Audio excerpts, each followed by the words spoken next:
The air was thick with the crisp, resinous scent of pine needles and damp earth. A perpetual twilight seemed to cling to the forest surrounding the citadel, the deceptively plain, reinforced structure that housed Dr. Alistair Vance's current work. It was a place of isolation, a self-imposed exile from the ethical debates of the wider scientific community. Eliza Vance sat on the decaying log near the unauthorized perimeter, her sketchbook open on her knees. The boundary was marked by an old, rusty chain-link fence that had long since surrendered to the encroaching ivy and moss. It was a line her father had strictly forbidden her to cross, calling it the ethical boundary of the experiment, a phrase Eliza always found chillingly abstract. "He talks about natural selection like it's a failed product line," she muttered, meticulously shading a drawing of a rare, luminous fungus. Eliza preferred the chaos and beauty of untamed nature to her father's orderly world of sterile flasks and numeric data. A sudden, sharp snap of a twig brought her head up. The sound was too close, too deliberate for a deer or a foraging badger. Her heart gave a nervous flutter. She peered through the dense, dark thicket of pines. For a moment she saw only shadow and dappled sunlight. Then, she saw her. Huddled beneath the gnarled roots of a massive hemlock was a small girl, perhaps no older than 10, though her eyes held a weariness that suggested millennia. Her clothes were rags torn and stained, and her long matted hair resembled the forest floor itself. But it was the girl's movements that arrested Eliza. She didn't breathe, she didn't shift. She was held in a state of terrified absolute stillness. Her eyes, a startling deep amber gold, fixed on Eliza with a primal intensity. Eliza, governed by pure instinct, spoke softly. "Hello?" The small figure didn't answer. Instead, with a motion too swift and fluid to be human, she bolted. It wasn't a run. It was a blur. A low, silent streak that vanished into the deeper woods in the space of a single heartbeat. The silence that followed was heavy, broken only by the frantic drumming of Eliza's own pulse. Eliza scrambled to the spot where the girl had been. All that remained was a faint disturbance in the pine needles and, caught on a root, a small curved shard of high-grade laboratory glass. It looked like a fragment from an expensive centrifuge tube. Next to it, there was a minute smear of a dark, dried substance that looked disturbingly like blood. Eliza pocketed the glass. Her father's warnings about the wilderness, the bears, the wolves, the unpredictable variables, suddenly seemed hollow compared to the raw, visceral reality of the scared child she had just seen. It was past dusk. The Citadel's underground laboratory was a haven of humming machinery and the cool, sanitized smell of ethanol. Dr. Alistair Vance was hunched over a bank of monitors, analyzing complex genomic sequencing data. His expression was one of intense, weary concentration, his brow furrowed beneath the severity of his silver-rimmed glasses. Eliza entered, her small frame silhouetted against the bright strip lighting. "Eliza, you're late for the evening review," Dr. Vance said, not looking up. His voice was precise, almost clinical. "Did you finish the chapter on Mendelian inheritance?" "Yes, Dad, but something happened." She walked up to his imposing steel desk and placed the curved glass shard next to his keyboard. "I found this near the old fence," she said, her voice unusually small. "It looks like one of your tools." Dr. Vance finally looked up. His eyes, usually a calm, cool blue, momentarily flashed with a deep, unsettling alarm. He snatched the glass and held it to the light, his fingers almost trembling. He recognized the specific thickness and purity of the borosilicate. It was proprietary equipment. "This is nothing, Eliza," he said, his voice regaining its controlled cadence, but the speed of his denial was telling. "A piece of waste, probably blown out of the vents years ago. Don't touch discarded lab material." "But there was a girl, Dad." Eliza pressed on, her gaze unwavering. "A small girl. She was scared. She looked lost. And she ran so fast, Dad. Unnaturally fast." Dr. Vance rose from his chair. His height was intimidating, and his scientific rigor often translated into an air of absolute authority. He placed his large hands on her shoulders. "Eliza, you read too many fantasy stories. The forest is treacherous. There are no lost children out here, only misplaced animals and your overactive imagination. I need you to stay away from that fence. Do you understand? It's for your own safety."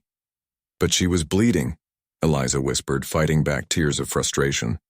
Alistair's grip tightened imperceptibly for a second, then relaxed. His scientific mind was already racing, calculating variables. The escape had been 4 years ago. The subject was listed as terminated unrecoverable. Bleeding, you say? Perhaps she cut herself on that very piece of glass. She might be a vagrant from the nearest town. I will send a drone to scan the area in the morning. Now let's review your genomics notes. I need you focused. Eliza knew her father was lying. Not with his words, perhaps, but with the cold, sudden panic in his eyes. She looked down, defeated. Okay, Dad, I promise I won't go near the fence. But as she walked out of the sterile lab, she took the secret decision. She would return for the girl.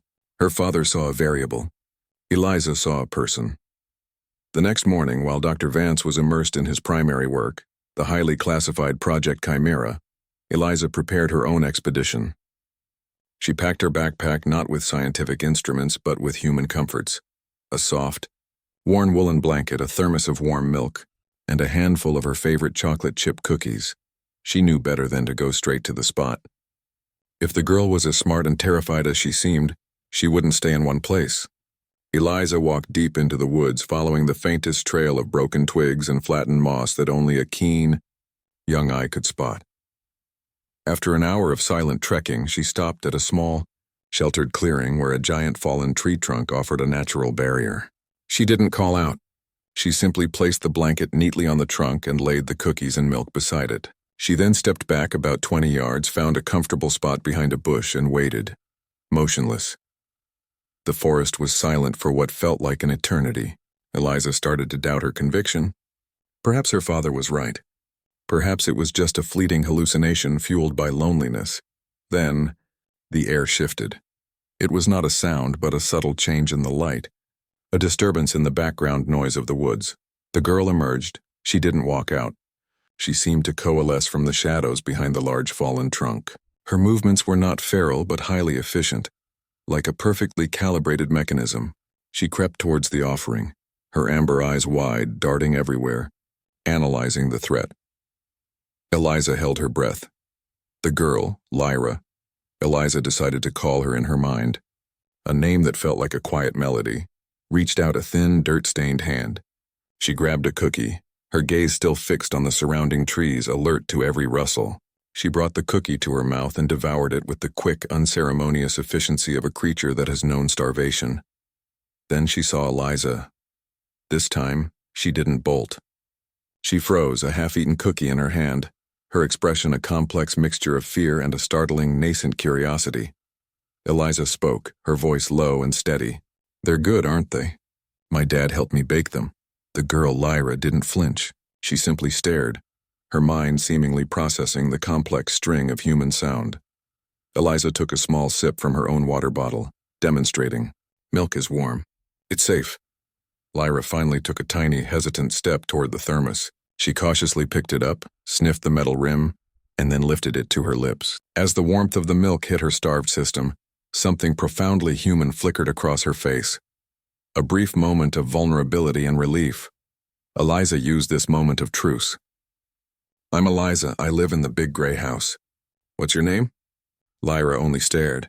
She put the thermos down and finally, hesitantly, pointed a finger at the soft woolen blanket. Eliza nodded gently. "It's for you. It's cold out here."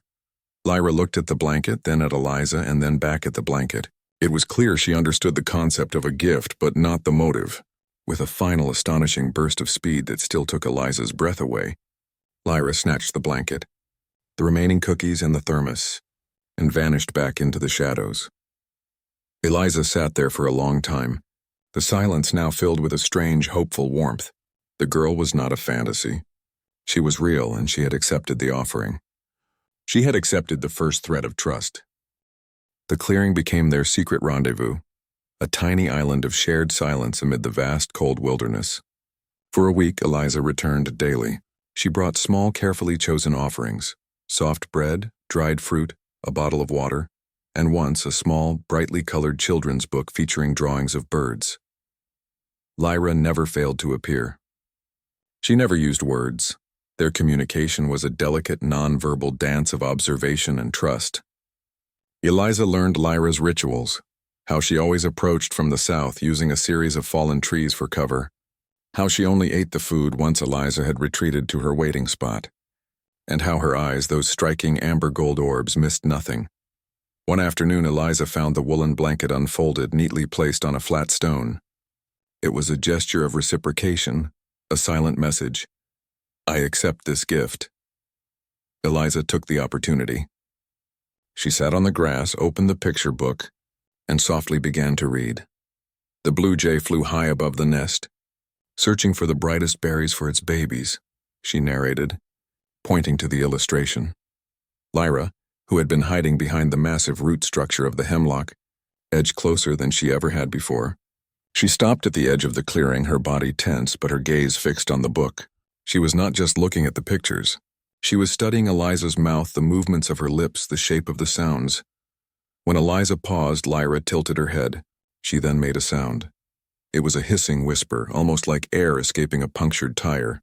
But it was effort. Eliza smiled warmly, keeping her movements slow and non-threatening.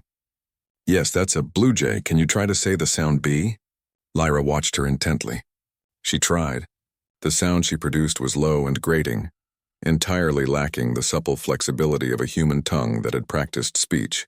It was clear that her vocal cords, perhaps even the neurological mapping in her brain for language, were either undeveloped or different. But then Lyra pointed to Eliza's hair, which was tied back with a simple, faded ribbon. Eliza touched the ribbon.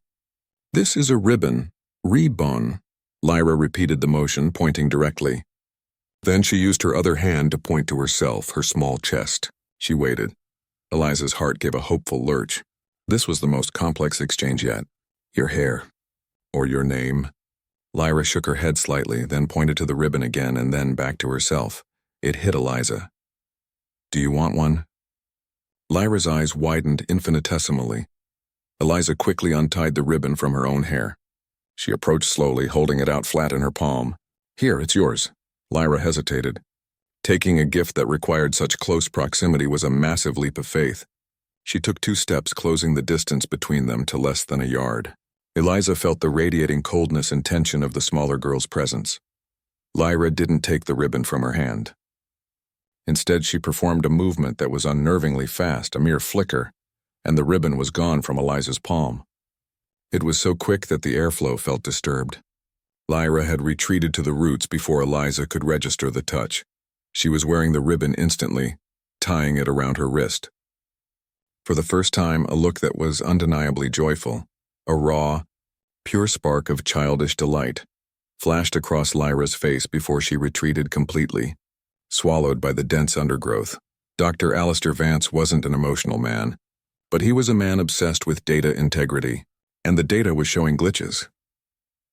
In the sterile confines of the Citadel's monitoring room, Alistair reviewed the logs from his automated perimeter surveillance drones, APSDs.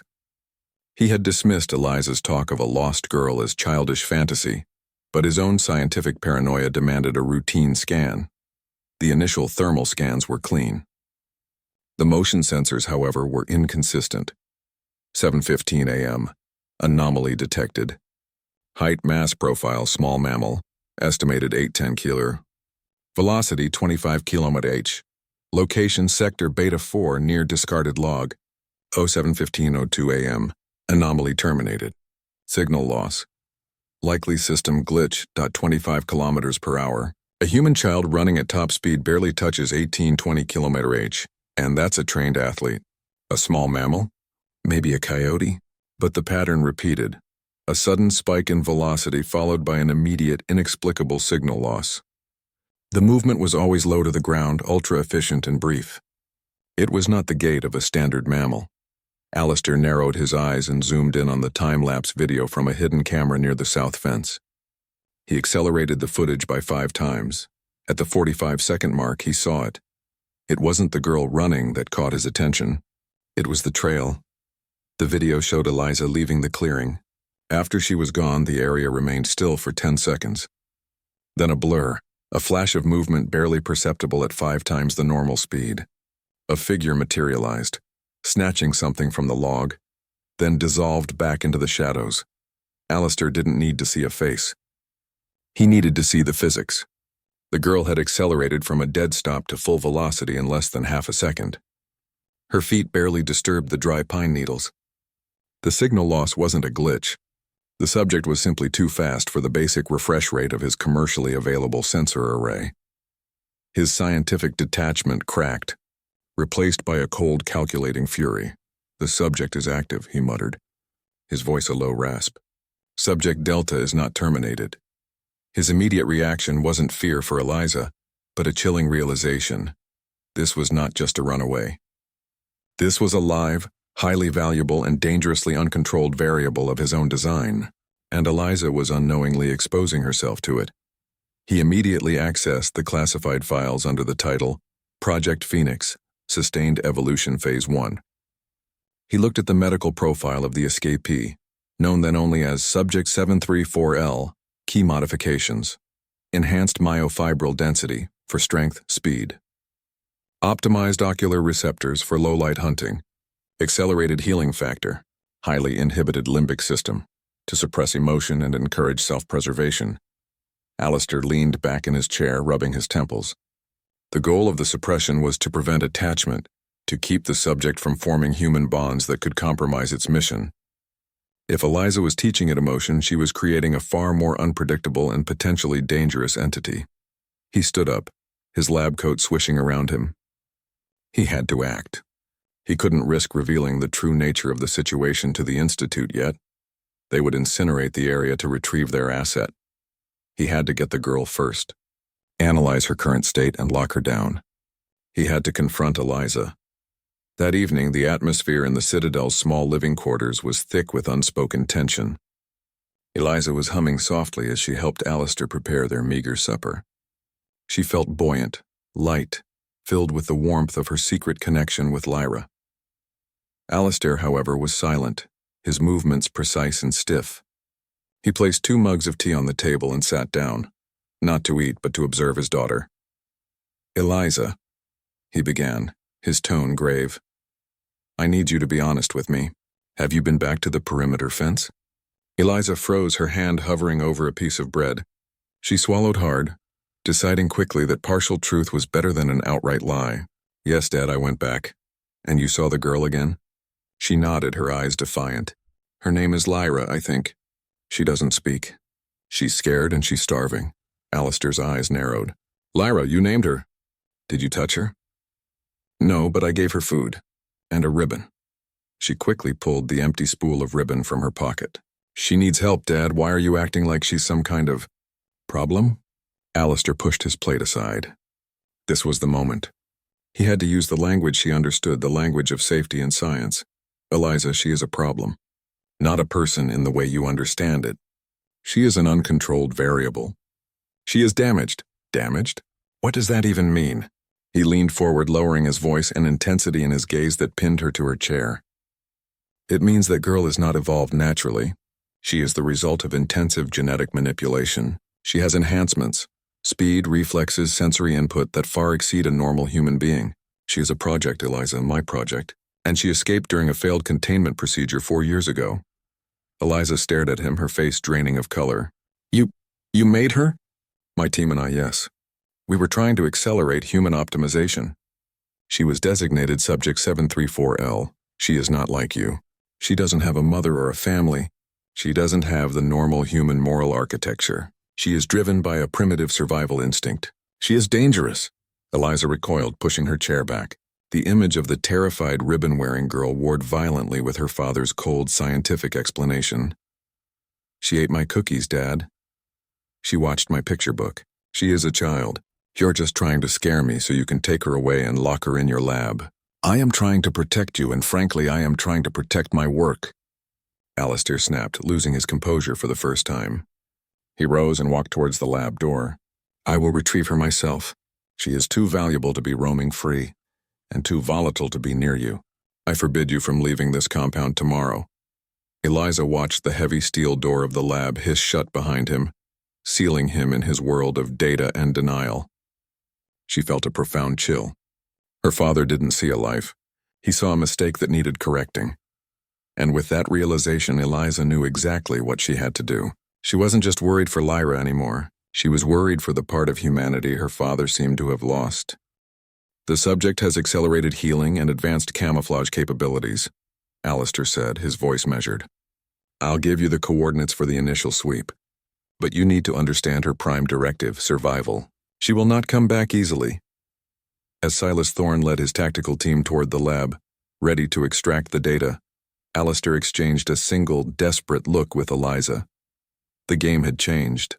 They were no longer protecting a secret. They were protecting a life. In the cold, sterile environment of the lab, Silas Thorne reviewed the topographical maps of the mountain range that Alistair had provided. The maps showed vast, uninhabitable areas marked with red circles, the areas Alistair claimed Lyra was most likely to have fled to. Based on her original programming for solitude and extreme physical endurance, Alistair had, of course, lied.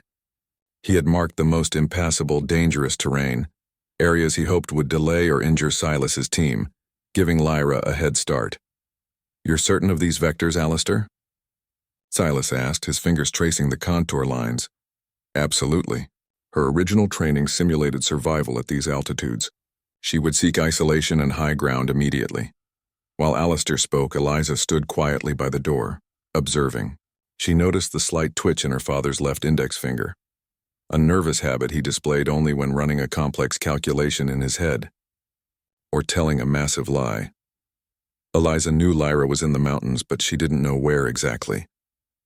Lyra's final, desperate act of pointing at the book came back to her. The book wasn't just a comfort, it was a clue. Later, while Silas was occupied speaking into his satellite phone, Eliza slipped back into the main house. She quickly accessed her own bedroom and pulled out her large, detailed map of the region. She thought about the book she had given Lyra, The Blue Jay's Journey. The book ended with the Blue Jay flying towards a place called the Whispering Valley, a fictional hidden oasis in the story. Eliza found the Whispering Valley on her map. It wasn't marked by a charming name, but by a series of 3 small unnamed lakes nestled in a lower, more sheltered part of the mountains, surrounded by a dense stand of white birch trees. The white birch, with their rustling leaves, were called the Whispering Woods by local hikers. She compared the location with her father's intentionally misleading red zones. Her spot was miles away from his marked coordinates, lower altitude, less treacherous and far more likely to sustain life. It was a place of refuge, not just survival. If Lyra understood the story, she would run not to the barren peaks but to the sanctuary, the place the Blue Jay finally found safety. Eliza knew she had the correct coordinates. The problem was, she was locked in the citadel, and her father was now trapped inside with Silas. The question she posed to her father the previous night echoed in her mind. Can we keep her, Dad? And the inevitable, terrifying realization hit her. No, not here. Not with him. They could only keep her if they could reach her first and if they could all escape the Institute's grasp forever. The steel door to Dr. Vance's lab was impenetrable, secured by a retinal scanner and a complex numeric keypad. But Eliza Vance knew her father's habits. When he was deep into a data analysis cycle, driven by coffee and pure intellectual panic, he didn't sleep. He simply existed within his analytical fortress. Eliza waited until the lights in the main structure had automatically dimmed to their lowest, sleep setting. The digital clock on her bedside table read 2:17 a.m. Her first priority was to get out. The Citadel had one main exit, heavily monitored. But Eliza, the lonely child of a paranoid scientist, knew the building's vulnerabilities better than the security system's schematics. She crept down the corridor to the small, rarely used HVAC maintenance access port. It was near the laundry room, and her father had taught her how to bypass the basic pressure lock years ago, using a specific sequence of taps on the metallic frame. A lesson he had intended to teach her about mechanical security, not disobedience. Tap, pause, tap, tap, pause, tap. The small hatch hissed and unlocked. Eliza squeezed through the narrow, dust-filled tunnel, her heart pounding a frantic rhythm against the metallic ductwork. She emerged outside the rear wall of the facility, behind a thick curtain of climbing ivy, and headed straight for the forest perimeter. The forest in the dead of night was a completely different world, darker, colder, and filled with sharp, unfamiliar sounds. But Eliza was no longer focused on fear. She was focused on urgency. Her father was planning to capture Lyra, and he would use scientific methods, traps, tranquilizers, perhaps even the drones. When she reached the clearing, she didn't call out. She simply knelt by the fallen log where she had placed the last of the bread earlier that day, and waited. She waited for nearly 20 minutes, shivering in the cold, thick air. Then she felt it, a presence beside her. Not a sound, not a breath, but a subtle shift in the air pressure, a feeling of heat radiating from something close. Lyra was there. She was hunched low, her eyes glinting in the faint moonlight, the small ribbon tied securely around her wrist. Eliza didn't waste time on greetings. She grabbed Lyra's thin arm, and for the first time, she felt the sheer, unexpected density of her muscle structure beneath the ragged fabric. It was like gripping hardened steel. "We have to go," Eliza whispered, pulling her hand away. "My dad knows. He knows you're different. He's coming for you." Lyra stared at her, her amber eyes reflecting the light of Eliza's fear. She didn't understand the complex human language, but she understood fear and flight. Her body tensed, ready to bolt. Eliza had to make her stay. She reached into her pocket and pulled out the small, bright folded picture book she'd been reading from. She thrust it into Lyra's hands. "Look, I'm giving this to you. All of it. I'm helping you. You have to trust me and run, far away, away from the gray house. Run until you can't hear the trees whispering." Lyra held the book, the bright colors stark against her dark, stained hands. She looked at the book, then at Eliza's desperate face, and then slowly, she pointed a finger at Eliza. Eliza shook her head. "No, I can't come. He'll look for me here. But I will find you. Later. You must leave now." But Lyra remained fixed. She pointed at Eliza again, then at the forest, and finally, she tapped the book. It was an almost articulate question. "I run, but what about you?" "I'll be okay," Eliza promised, though she didn't believe it. "Just go, please go, Lyra, go." This time when Lyra vanished, it wasn't a calculated retreat.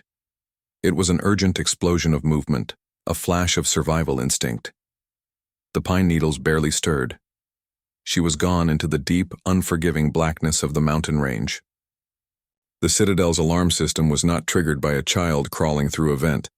It was triggered, precisely at 3:05 a.m., by a major power drain in the long-range sensor array, the moment Dr. Vance realized his drone deployment was being actively jammed. Alistair burst out of his lab, his face pale with a terrifying mixture of scientific anger and paternal fear. His first instinct was to check Eliza's room. Empty. He found the HVAC hatch ajar. In that moment, the scientist and the father merged into a single panicked entity. "Eliza," he roared, his voice echoing through the silent concrete hallways.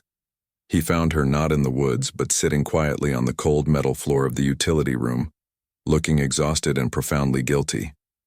"Where is she?" he demanded, grabbing her by the arms. Eliza didn't flinch. She had anticipated this. "She's gone.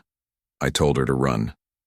Alistair felt a surge of cold dread that eclipsed his anger. "You did what? Do you have any idea the risk you just took, not just to yourself, but to the entire integrity of this facility? That creature is not housebroken, Eliza. She is a genetically accelerated predator." "She's not a predator. She's scared of you," Eliza shouted back, tears finally stinging her eyes. "You look at her like she's a broken machine, Dad. But she's learning, she's curious, she's human in ways you don't even see." Alistair released her, rubbing his face with shaking hands. "Her curiosity could lead to a tragedy. Her genetic markers are unstable. Her limbic system, the part of the brain that regulates emotion, was intentionally suppressed to ensure compliance. If those suppressors fail due to external stimulus, like your sentimental gifts, the resultant emotional shock could trigger an aggressive self-preservation response that neither of us can control." He grabbed her backpack and began frantically searching through it. "Where did she go? Did you give her a radio? Did you tell her where to hide?" "No," Eliza insisted. "I told her to run to the mountains. Just run." Alistair stopped searching. The mountain range, the serrated peaks, was a vast, untamed wilderness. Miles of dense high-altitude forest and treacherous terrain. A conventional human child would never survive the night. But Subject 734L was anything but conventional. He saw the picture book was missing. He didn't need any more evidence of the bond. "You have compromised my work, Eliza," Alistair said, his voice now dangerously low and calm. "You have released a highly sensitive, uncontrolled biological asset into a restricted zone. The Institute will be here by morning." "The Institute?" "The people who paid for her. The people who made me what I am," he said bitterly, gesturing around the sterile room. "They will not be gentle. If they find her, they will dissect her to understand why she ran. If they find you aided her, they will hold you as a co-conspirator. Do you understand the gravity of this?" Eliza, despite her terror, felt a stubborn pride. "Then I did the right thing." The next morning, the silence of the citadel was shattered by the sound of approaching rotors. Not the soft whir of Dr. Vance's research drones, but the heavy industrial thump of military-grade helicopters. Dr. Alistair Vance was already prepared. He had spent the last 3 hours destroying the most sensitive data on his main servers, wiping the core files related to Lyra's genetic code. He kept only what he could download onto an encrypted hard drive, the key to Lyra's biology. Eliza watched through the small reinforced window of the living quarters as 3 sleek black helicopters landed with precision on the main pad. From the lead chopper, a team of 4 figures emerged, clad in black tactical gear, their movements swift and disciplined. Leading them was a tall, thin man in a pristine gray suit, Dr. Silas Thorne. Silas Thorne was Alistair's former partner, the ethical face of the Institute's dark research, and a man who saw no moral distinction between a beaker and a baby. Silas walked directly to the front entrance, which Alistair unlocked remotely. "Alistair." Silas's voice was smooth, carrying the lethal chill of absolute control. "I trust the power fluctuation was a simple calibration error." "Silas, a brief surge." Alistair lied easily. "Nothing catastrophic. Though I suggest you don't park your transports on the primary landing grid. It strains the auxiliary power conduit." Silas ignored the warning. He looked past Alistair to the frightened figure of Eliza, standing rigidly in the doorway. "And this must be the lovely Eliza. You've grown, child. Still playing in the woods?" "I'm reading biology texts now, Dr. Thorne," Eliza replied, channeling her father's cold academic tone. Silas smiled, a flicker of predatory amusement. "Excellent. Then you'll appreciate the gravity of the situation. Your father contacted us this morning. He has confirmed that Subject 734L may have temporarily breached containment and fled into the mountains." Alistair tensed. "I said she was likely terminated, Silas. But given the terrain, I needed confirmation. The Institute cannot afford the PR disaster if her body is found by civilians." Silas stepped closer, his smile vanishing. "Don't insult me, Alistair. I've seen the motion sensor logs, and I see the desperation in your eyes. You've been collaborating with the subject. You've been teaching it to run." He glanced at Eliza again. Or perhaps she was. He looked back at Alistair. "We are initiating a Level 3 search and recovery. My team will sweep the serrated peaks. You will provide all necessary biological, physiological, and behavioral data on Subject 734L immediately. We want her intact, Alistair. Failure to cooperate will be considered an act of hostility against the Institute and against your own daughter's future." Alistair felt the walls closing in. He had to lead the search astray. He had to buy Lyra time. Dr. Alistair Vance, the reserved scientist, was trapped. He was outwardly cooperating with Dr. Silas Thorne, feeding him coordinates and data. But inwardly his mind was racing, calculating the escape vector. Silas and his team had set up a temporary command post in the main lab. The Institute's personnel were highly trained, but they were trained for security, not for the unique ecology of the Citadel. Eliza, watching from the living area, realized her father's distress. The situation was no longer about science or ethics. It was about survival for Lyra and now for them. She needed to tell him what she knew. She waited until Silas was on the radio with his aerial search team. Alistair was hunched over a console, projecting the fake search grids. Eliza approached quietly, holding her map, the one with the Whispering Valley circled. "Dad?" she whispered, her voice low. "Lyra won't be where you told them to look." Alistair didn't look up, but his fingers paused slightly on the keyboard. "Eliza, you are confined to the living area. Do not interfere. She's smarter than you think." I gave her the book, the one about the blue jay. The ending is about the Whispering Valley, the birch trees. She went there, Dad. To the sanctuary, not the survival zone. Eliza pointed to the map, showing the 3 small lakes. She ran to where she felt safe in the story, not where she was programmed to survive. Alistair looked at the map, then at the innocent, serene image of the lakes. His scientific logic warred with his paternal instinct.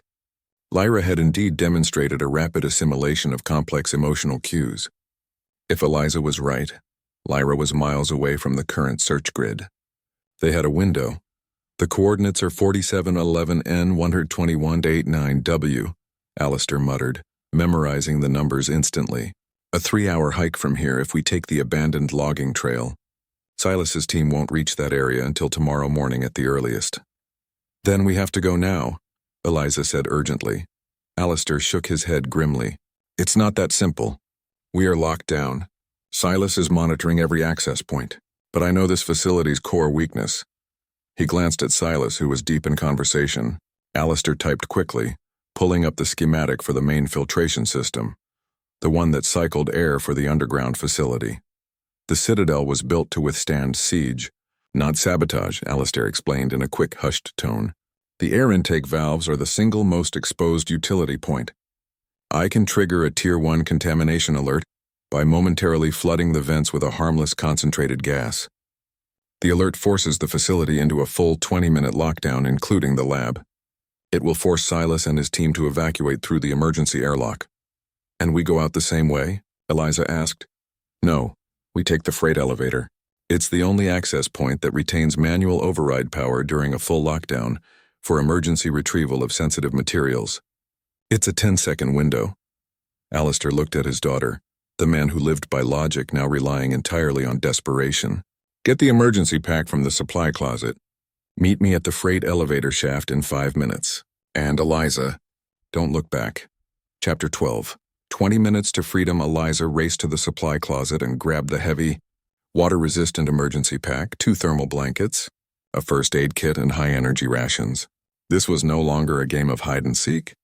It was an escape plan straight out of a thriller, planned by the scientist who had designed the prison.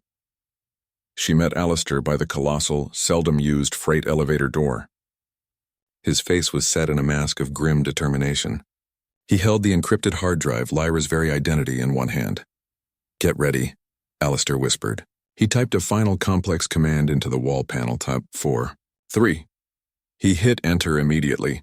A piercing, high-pitched siren wailed through the citadel. Red emergency lights flashed wildly. A synthesized, robotic female voice echoed. Warning. Tier 1 atmospheric contamination detected. All personnel must proceed to emergency airlock. In the lab, Silas Thorne shouted. Vance, what did you do? Alistair threw the final critical switch that manually jammed the main airlock door's digital safety lock. Contamination. You know the protocol, Silas. The lab must be sealed. Go to the airlock. Silas, ever the pragmatist, yelled orders to his team. Seal the lab. Emergency airlock now! This isn't worth inhaling a neurotoxin. Eliza heard the heavy clatter of boots running down the corridor towards the emergency exit. Now, Eliza. Alistair yanked open a small, dusty access panel next to the freight elevator. He rapidly connected a small handheld override device. The freight elevator began to hum, the massive door slowly grating open. 10 seconds, Eliza. Get inside. They scrambled into the dark metallic cage just as they heard Silas's voice, now muffled from the airlock. Alistair, I swear, if this is a trick, I will decommission this facility with you and your daughter inside. Alistair hit the button for the surface level. The elevator groaned, beginning its painfully slow ascent. 9 seconds. 8. Suddenly the elevator halted. The override device in Alistair's hand flashed red and died. He jammed the signal. Alistair cursed. "He's running a loop on the hydraulic pump." They were stuck halfway up the shaft.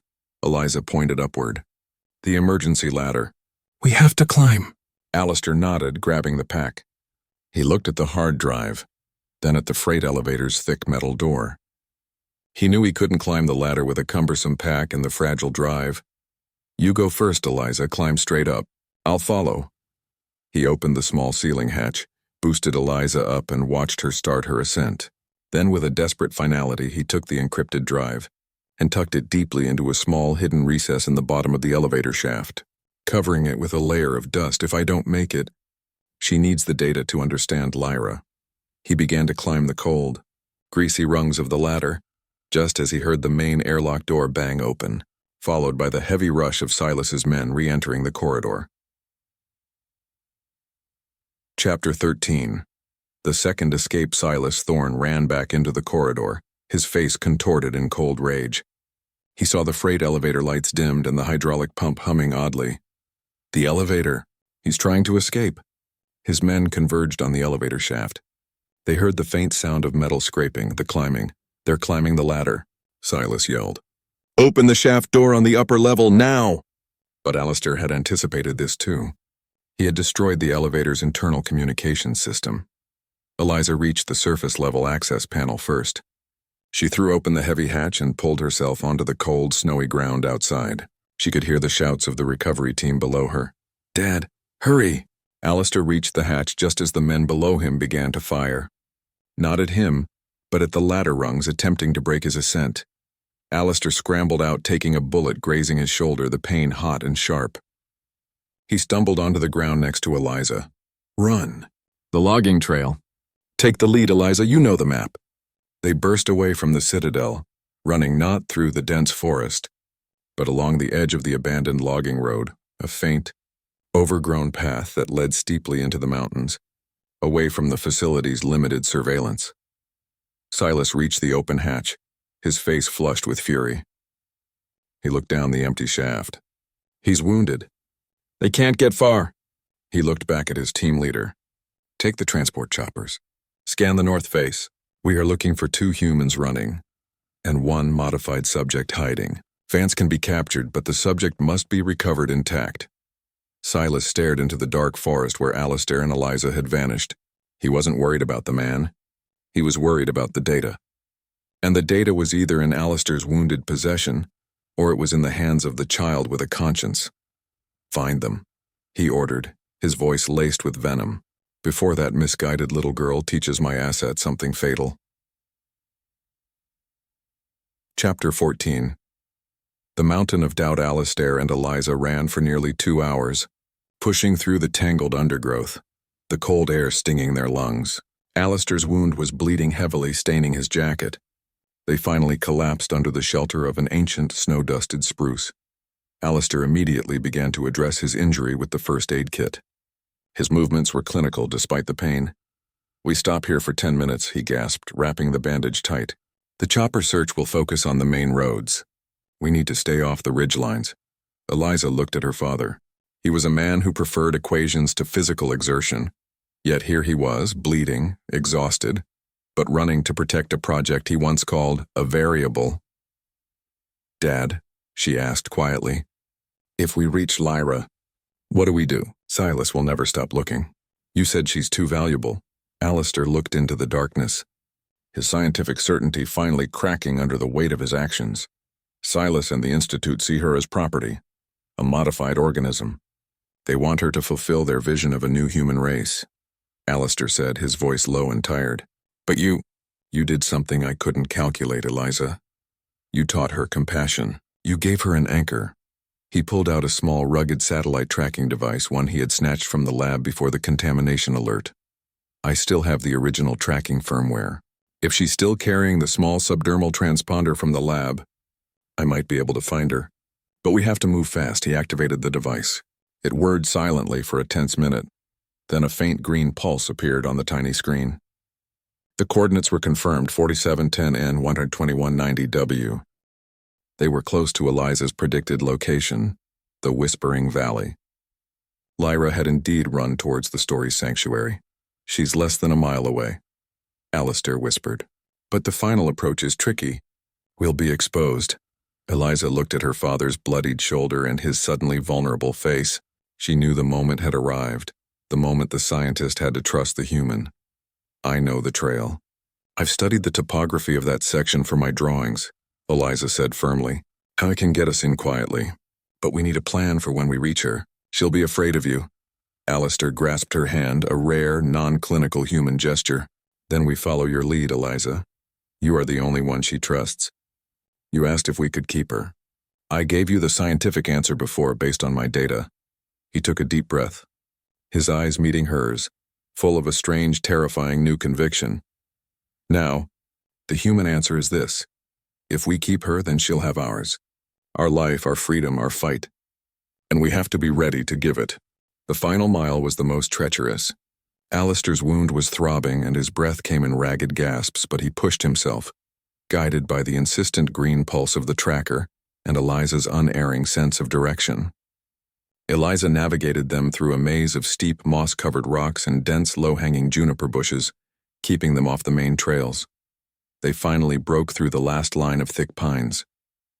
Before them lay the Whispering Valley, a serene, sheltered hollow where the three small, mirror-like lakes nestled. The valley floor was dominated by a large grove of white birch trees.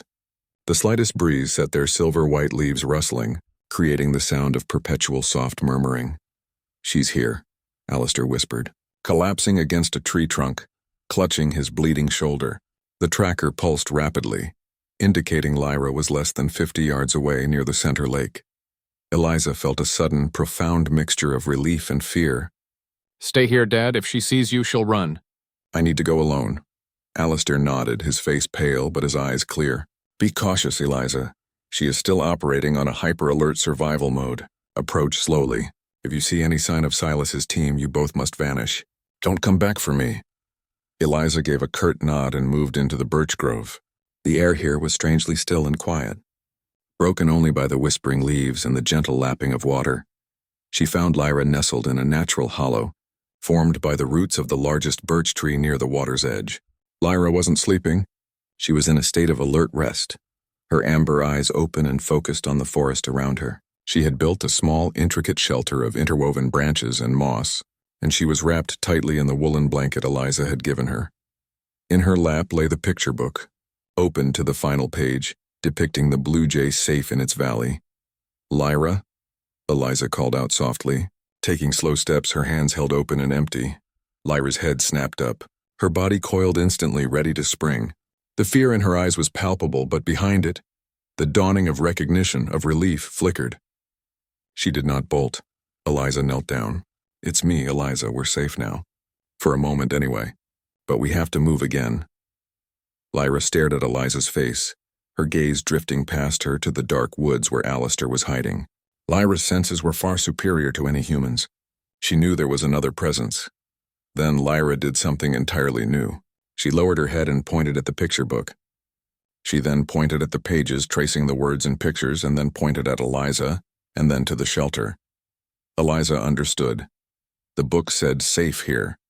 Why are we running again? This was the first time Lyra had used a logical sequence to express a complex emotional query. It was a terrifying sign of the cognitive acceleration Alistair had engineered, but also a beautiful affirmation of the humanity Eliza had fostered. I know, Lyra, Eliza whispered, tears welling up. But the bad men are coming. They want to put you back in a cage. They want to hurt my dad. We have to be stronger than the story. Chapter 16. The Scientist and the Subject. Just as Lyra reached out a tentative hand towards Eliza, the sound of a chopper blade echoed faintly in the distance, closer than they expected. Silas's team had likely abandoned the higher peaks and started a grid search of the lower canyons. Eliza turned sharply. We have to go, now! Lyra shrank back, terrified. Alistair, knowing time had run out, stumbled out from the trees, supporting himself against a birch trunk. He was pale and bloody, but he stood tall, imposing. Lyra saw him and reacted instantly. She let out a sharp, guttural hiss, a sound of pure, unadulterated warning, and shot up the trunk of the birch tree in a rapid, vertical climb that defied gravity. She positioned herself on a high branch, her figure blending perfectly with the bark and leaves poised to leap. Alistair ignored the pain and the danger. He stood in the open facing his creation. Subject 734L, he said, his voice flat, professional, yet carrying a current of raw despair. I am Dr. Alistair Vance. I was your lead architect. I know your design parameters. Lyra remained motionless, watching him like a highly intelligent falcon. I lied to you. Alistair continued, his voice cracking with exhaustion. I told you to run the first time. I didn't want the Institute to recover you, but I didn't want you to be free either. I wanted you to be my asset, my proof of concept. He took a slow step forward, reaching into his pocket and pulling out the tiny tracking device. He held it up, displaying the faint green pulse. This is how I found you. This is the shackle I put inside you. But Eliza, she found you with a story, with a feeling. She is the proof that your humanity is not suppressed. It is simply dormant. He looked up at the girl who was the culmination of his life's work. I was wrong, Lyra. You're not a machine. You are a life. And I can't keep you for my science, but I can help Eliza keep you for your future. With a sudden, deliberate motion, Alistair threw the tracker onto a stone and smashed it with the heel of his boot. The green light shattered. There, the shackle is broken. They can no longer track you. Lyra watched this act of sabotage, her eyes widening. The man who represented her imprisonment had just destroyed his own last chance of controlling her. Now, Alistair gasped, gesturing towards Eliza, you must choose. Do you follow the cold, logical path of the solitary survivor, or do you follow the human path? Chapter 17. The Human Path. The sound of the helicopter grew louder, closer. They were almost upon the valley. Eliza ran to the birch tree and looked up at Lyra. They'll find us. We need to follow the stream. It goes underground for a mile. They won't be able to track us there. Lyra looked from the sound of the machine to the frantic wounded man below, and finally settled her gaze on Eliza. The war between instinct and emotion played out across her delicate features. Then, she dropped from the branch. It was not a fall, but a controlled, silent glide. She landed beside Eliza, then looked at Alistair, her eyes fixed on the blood soaking his jacket. In a swift, gentle movement, Lyra reached out and placed her small, cool hand directly over Alistair's wound. She didn't press. She simply held it there. It was an instinctive, unthinking action, learned from observing Eliza's caretaking. An act of empathy. Alistair looked down at the tiny hand covering the bullet graze. The pain somehow felt momentarily duller. Thank you, Lyra, he whispered, a genuine human tear finally mixing with the snow on his cheek. There they are, a voice bellowed from the forest edge. Silas Thorne and two heavily armed guards emerged from the pines. Silas held a high-powered tranquilizer rifle, his face twisted in triumph. Dr. Vance, the subject is recovered. Stand down immediately or we will subdue you both. Silas saw the scene. The bleeding scientist, the defiant girl, and the asset, Lyra, standing protectively between them. Subject 734L, return to your handler. Silas commanded. Lyra didn't move. She stood beside Eliza, her gaze now fixed on Silas, her posture shifting from that of a fearful prey to a fierce guardian. Alistair pushed Eliza and Lyra behind him. Silas, you cannot take her. She has demonstrated cognitive breakthrough. She is no longer the asset you created. She has chosen humanity. Nonsense. Silas sneered, raising his rifle. She is property, Alistair. Property that belongs to the Institute, and you are a traitor. Chapter 18. Our Silas fired. Alistair knew the tranquilizer dart was meant for Lyra, but he reacted instantly, shoving Eliza further back. The dart hit his already injured shoulder. He groaned, the powerful sedative hitting his system with immediate crushing force. He stumbled, collapsing into the cold earth. Dad! Eliza screamed. Silas smirked, thinking his prize was within reach. Secure the subject. Do not harm her. But Lyra moved. She didn't attack. She did something far more effective. Using her engineered agility and stealth, she became a blur of motion, darting past the guards with impossible speed. She snatched a handful of the dried birch leaves and snow and threw them directly into the guards' faces, momentarily blinding them. She then ran to the small stream where the water flowed into a dark, rocky crevice, the underground route Eliza had mentioned. Lyra looked back once, her amber eyes burning with a newly ignited emotion. Loyalty, She wasn't just running for survival anymore. She was running with a purpose. Eliza grabbed the encrypted hard drive, which Alistair had managed to retrieve from the dust pocket before the sedation took hold. "She's heading for the underground stream," Eliza yelled at Silas, misleading him as she ran towards her father. Silas was confused, his team disoriented. "Follow her. Do not let her get away." Eliza knelt by her father, who was already fading, his words slurring. "Eliza, the stream, not the crevice," Alistair managed to murmur, pointing towards the main flow of the stream which led away from the deep crevice. He had given Silas one last false trail. "I love you, Dad," Eliza whispered, kissing his forehead. She looked up at Silas, who was now screaming orders into his radio, organizing the chase into the wrong sector. Eliza turned and ran towards Lyra, who was waiting at the correct, less obvious spot along the main stream, just before the water disappeared under a screen of fallen logs. As the two girls slipped into the cold darkness of the hidden waterway, escaping into the mountains, Silas finally reached Alistair, who was now fully unconscious. Silas kicked the tranquilized scientist's leg. "Where did they go, Alistair? Where is the girl?" Alistair's eyes were closed, but before the sedative took complete hold, he whispered the final, triumphant answer into the cold air. "Then she'll have ours." He meant the freedom, the danger, the sacrifice, the enduring, fierce humanity that had just proven stronger than any scientific design. Lyra was no longer Subject 734L. She was now part of the Vance's fight. The cold, dark stream was Lyra's element. It was a sensory deprivation tunnel for humans, but for Lyra it was a shield. Her enhanced vision allowed her to navigate the blackness with ease, and her high metabolism made the icy water bearable. Eliza, however, was quickly overcome by the freezing water and the claustrophobia of the tight, rocky tunnel. Her teeth chattered uncontrollably, and her movements became slow and clumsy. Lyra stopped, waiting for Eliza just where the stream opened into a slightly larger, airier cavern deep inside the mountain. The sound of Silas Thorne's helicopter, which had been deafening moments ago, was now a distant, muffled echo. Lyra saw Eliza's condition immediately. She didn't hesitate. She grabbed the emergency pack that Eliza had been dragging and pulled it onto a dry, sandy bank. Then, using her incredible strength, she helped Eliza out of the water. Eliza collapsed, shivering violently. Lyra, still wet but unbothered by the cold, began to work.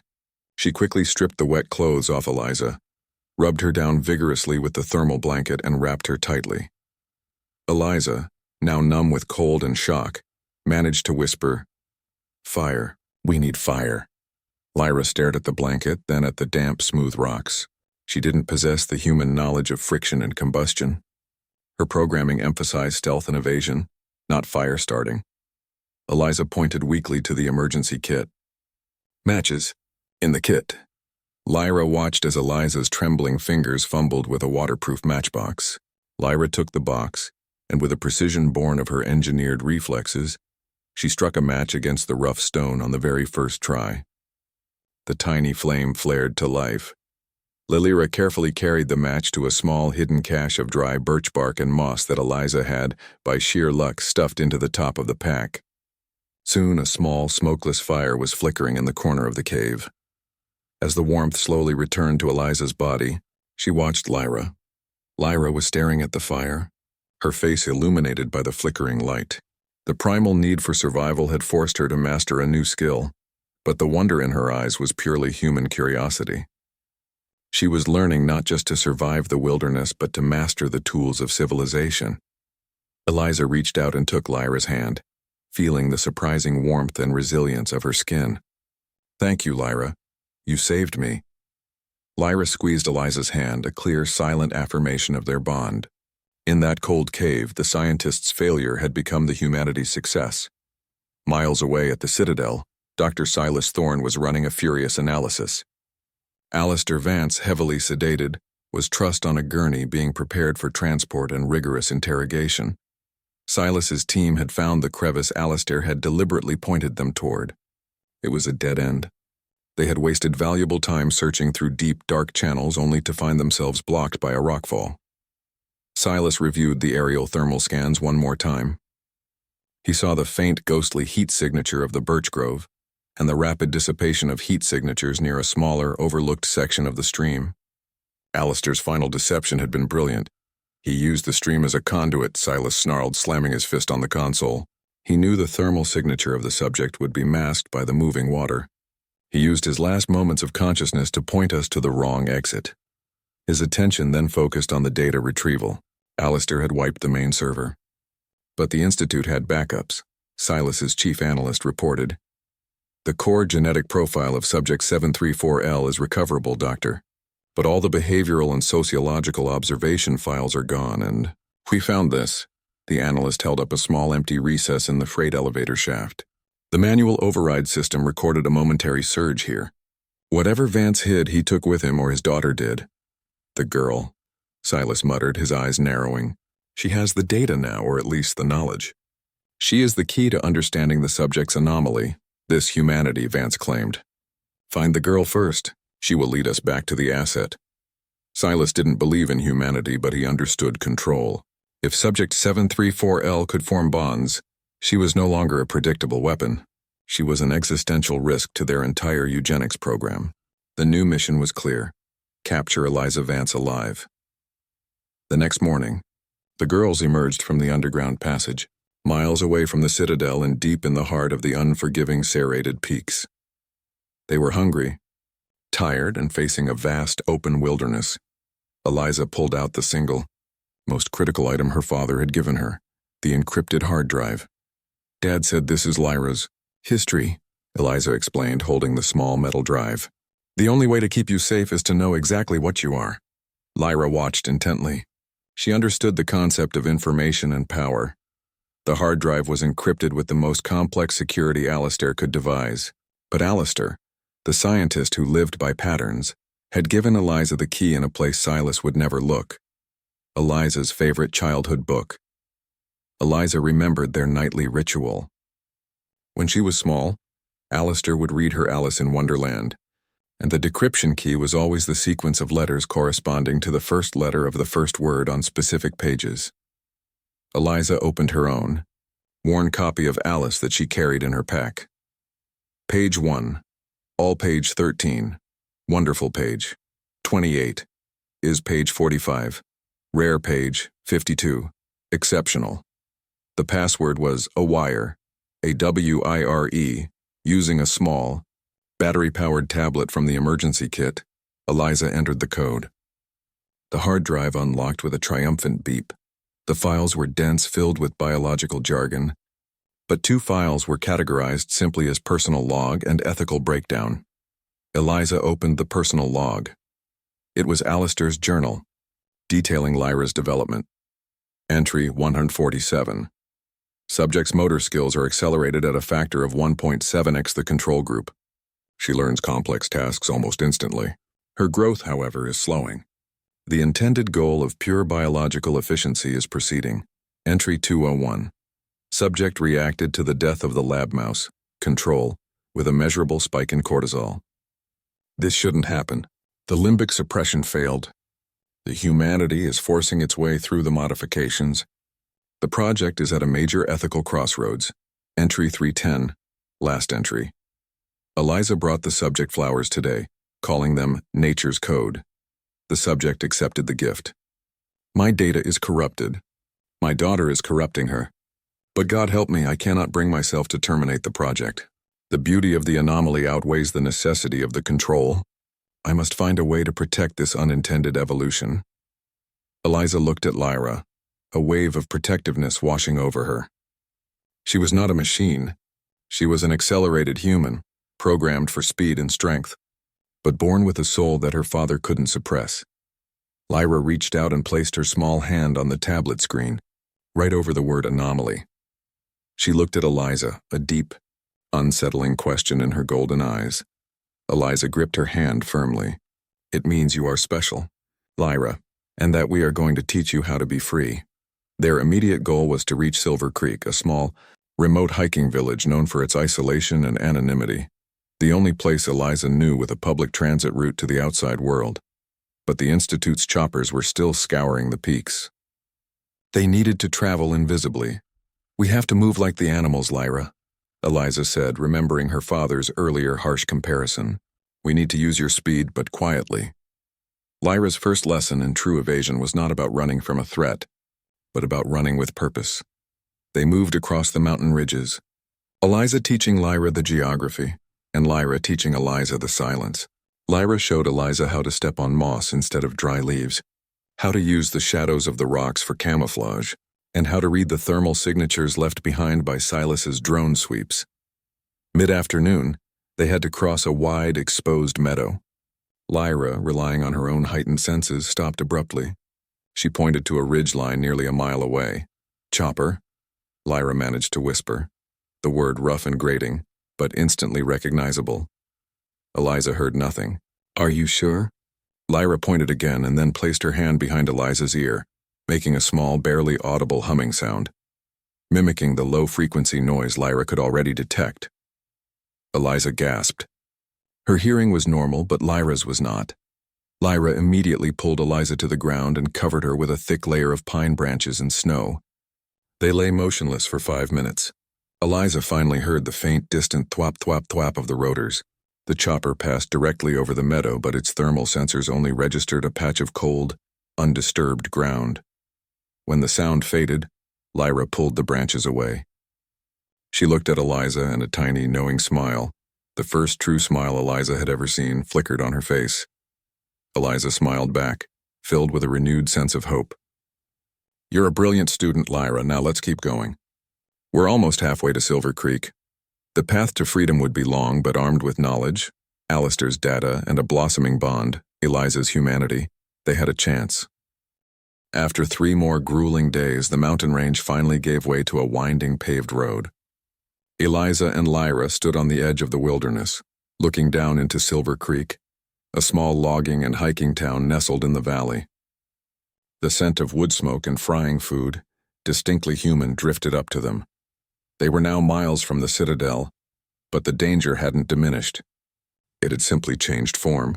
In the mountains, the threat was nature and the drones. Here, the threat was human recognition. Lyra, despite her exhaustion, moved with a controlled tension. Her ragged clothes and wild appearance were no longer an asset. They were a signal flare. Eliza's clothes, though muddy, were salvageable, but Lyra's needed to be replaced immediately. Eliza checked the emergency pack. Her father, ever pragmatic, had included a small sealed plastic bag containing a roll of cash. Not much, but enough for immediate needs. "We need to get you new clothes, Lyra," Eliza whispered. "And we need to act like we belong here. No sudden movements. No running. You have to walk like me." Lyra observed Eliza's gait, the casual, rhythmic swing of her arms, the unhurried placement of her feet. She attempted to mimic it.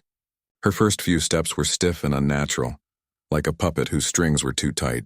But then, drawing on her rapid learning ability, Lyra began to smooth out the movement, forcing herself to move with the inefficiency of a normal human. As they walked into town, they passed a faded missing poster tacked to a telephone pole. It wasn't Lyra. The Institute would never risk publicizing their failed experiment, but it was a stark reminder of the outside world's dangers. Their first stop was a small, dusty general store. While Eliza spoke to the elderly cashier, buying 2 pairs of cheap jeans shirts and a plain fleece jacket for Lyra, Lyra practiced standing still by the soda cooler. She focused on the reflection of her own intense eyes, trying to soften the predatory focus that was a hallmark of her engineering. After changing in the store's musty restroom, Lyra looked like a typical if quiet 12-year-old girl. The ribbon, now tied around her new fleece jacket zipper, was the only trace of her wild past. "Good," Eliza whispered, gently brushing Lyra's thick, matted hair to cover her ears. "Now we get food. And we find the bus station." Meanwhile, back at the Citadel, Dr. Silas Thorne had received confirmation from his analysts. Dr. Vance's wounds were stabilizing under medical supervision, but he remained heavily sedated and useless for interrogation. The priority remained Eliza and the data. Silas had anticipated the girls would seek the path of least resistance, a populated area. He ordered a silent, high-level sweep of all regional transportation hubs, focusing on any town within a 6-hour radius of the mountain range. His first breakthrough came from a regional CCTV feed. "Doctor, we have a possible sighting," reported the analyst. The camera outside the Silver Creek General Store approximately 1 hour ago. Silas watched the grainy footage. He saw Aliza Vance, then a girl of similar height, clad in filthy rags, purchasing clothes. He zoomed in on the second girl's face, the wide-set eyes, the cheek structure, and the unmistakable density of the muscles in her neck, visible even under the low resolution. "It's the subject," Silas hissed, "and Vance's daughter is protecting her. She has the data, and she's mobilizing my asset." Silas immediately dispatched a 2-man recovery team, his most ruthless field operatives, to Silver Creek, but he was too intelligent to rely on a simple bus station stakeout. He had learned from Alistair's final deception. He knew Eliza was resourceful and would have a target city in mind. He ordered his team to access Eliza's past online activity, knowing full well that children often leave a digital trail of their aspirations. The analyst found it, a forgotten bookmark on an old browser. A detailed website for the University of Toronto's Faculty of Biological Sciences. She was researching this university, doctor, the analyst confirmed. She idolized their lead evolutionary biologist, Dr. Elaine Kincaid. "This is likely their destination." Silas smiled, a cold, sharp expression. "Excellent. They won't take the direct route. They'll assume we're watching. They will go to a major junction city, change vehicles, and then head northeast towards Toronto. Silver Creek is just the start." He gave his recovery team new, chilling instructions. "Do not engage them in Silver Creek. Follow them discreetly. If the opportunity arises, secure the subject and eliminate the witness." In Silver Creek, Eliza and Lyra located the tiny, unmarked bus depot. The bus was due to leave in 20 minutes, heading toward Junction City, a major hub 3 hours away. "We're going to Toronto," Eliza told Lyra, pulling the route map down. "It's far away, and there's a scientist there, a woman who studies evolution. I think she can help us." Lyra traced the map with her finger, nodding once. Toronto. A new destination. A new sanctuary. As Eliza went to the counter to buy the tickets, she felt a tap on her shoulder. She turned, her heart dropping. It was a man, mid-50s, wearing a worn hiking jacket. A picture of a local. "Excuse me, miss," the man said, his eyes kind. "You just dropped this." He held out a folded piece of paper, a scrap from her father's lab that must have fallen out when she changed clothes. It was a single, highly technical genetic sequence written in Alistair's meticulous hand. Eliza snatched it back. "Oh, thank you. It's my homework." "Looks complicated," the man chuckled. "My wife's a nurse, so I recognize that scientific scribble. Say, I just drove in from the north side of the mountains. Lots of activity up there. Choppers flying low, military types everywhere. Heard there was a search for a couple of hikers." Eliza forced a smile. "Oh, we were camping. Maybe they're looking for someone else." The man leaned in confidentially. "Well, good luck. You and your little sister. You look like you need a fresh start." Eliza bought the tickets and hurried back to Lyra. The interaction, though seemingly benign, left her shaken. The Institute's search was far-reaching and people were already talking. "Lyra, we have to be ready to run at any time," Eliza warned, sitting down beside her. Lyra took her hand and squeezed. She pointed to Eliza, then herself, then made a quick, decisive gesture with her free hand, mimicking the swift, silent movement of a hidden animal. "We are one unit. We move silently." As the bus rumbled up to the curb, Eliza noticed 2 men in nondescript rental car across the street. They weren't looking at the bus, but one of them was subtly adjusting a pair of miniature binoculars. They looked too clean, too professional for the town. Eliza's breath hitched. They were the Institute's tail. They were here, waiting for them to make their move. Lyra, whose keen eyesight had already registered the binoculars, nudged Eliza's arm and made a swift gesture towards the back of the bus. They were walking into a trap, but it was the only way forward. They boarded the bus, taking the seats directly in the rear, the most defensible position. As the bus pulled away from Silver Creek, the 2 men in the rental car followed, maintaining a deliberate distance. The journey to freedom had begun, but it was a trap on wheels. The bus journey was a masterclass in controlled paranoia. Every bump, every passenger getting on or off, every flash of headlights in the side mirror was scrutinized by Eliza, and, more effectively, by Lyra. Eliza noticed that the 2 men in the rental car, which Lyra had identified, weren't just following. They were coordinating. At every major intersection where the bus paused, the rental car would slightly alter its position, sometimes a car length behind, sometimes pulling into the adjacent lane, a calculated effort to remain within visual range without arousing suspicion. Lyra, seated next to the window, didn't rely on the mirrors. She simply sensed them. Still there? Eliza whispered, her voice tight. Lyra nodded once, her gaze fixed on a point far outside the glass. She then slowly turned and pointed to the reflection of the bus driver in the rearview mirror. The driver was a portly, middle-aged man who hadn't spoken since leaving Silver Creek. But Lyra noticed the subtle things. The constant, low-volume communication through a nearly invisible earpiece, and the rhythmic tapping of his left hand on the steering wheel, a pattern that seemed to correspond with the movements of the car behind them. He's helping them, Eliza breathed, the realization chilling her. The Institute hadn't just sent a tail. They had compromised the route. The bus wasn't a getaway vehicle. It was a mobile containment unit. They had to get off the bus, but not at a station where the two men could easily intercept them. They needed a random, chaotic distraction. Eliza looked at the map. In 30 minutes, the bus would pass through a stretch of highway bordering a large national forest reserve, just before reaching the dense suburbs of Junction City. That was their window.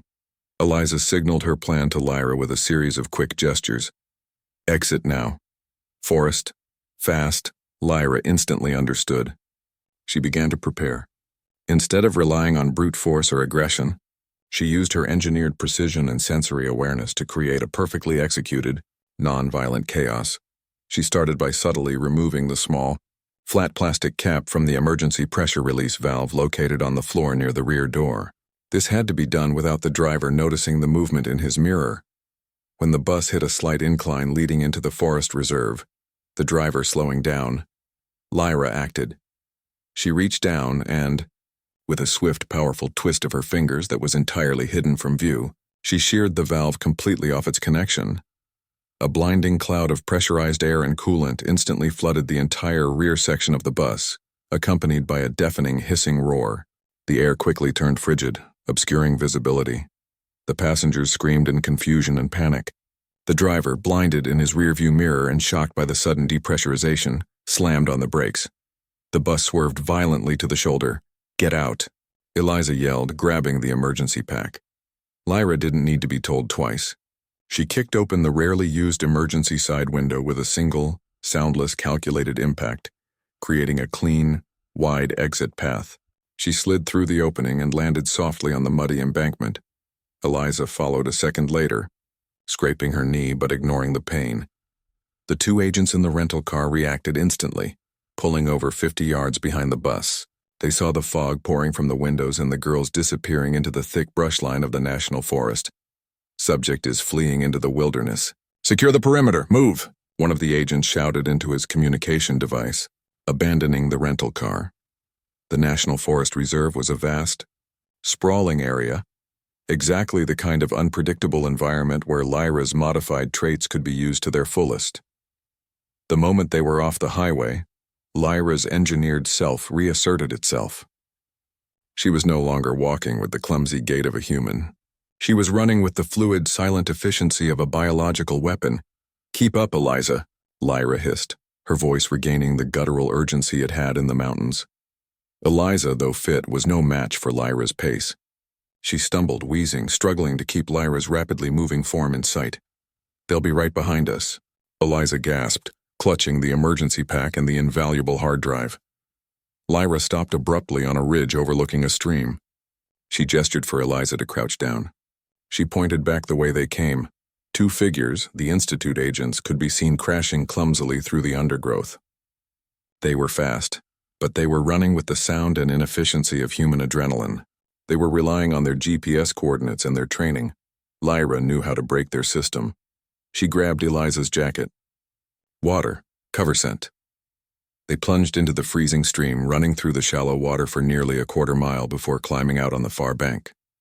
The cold numbed Eliza, but it was effective. The running water scrambled the thermal trails the agents might have been following. Lyra then led Eliza away from the stream, using a series of massive, moss-covered boulders that provided perfect invisible cover. Every move Lyra made was an exercise in applied physics, using the high ground to scout, the shadows to hide, and the natural obstacles to break the pursuit. The agents appeared at the stream bank, confused.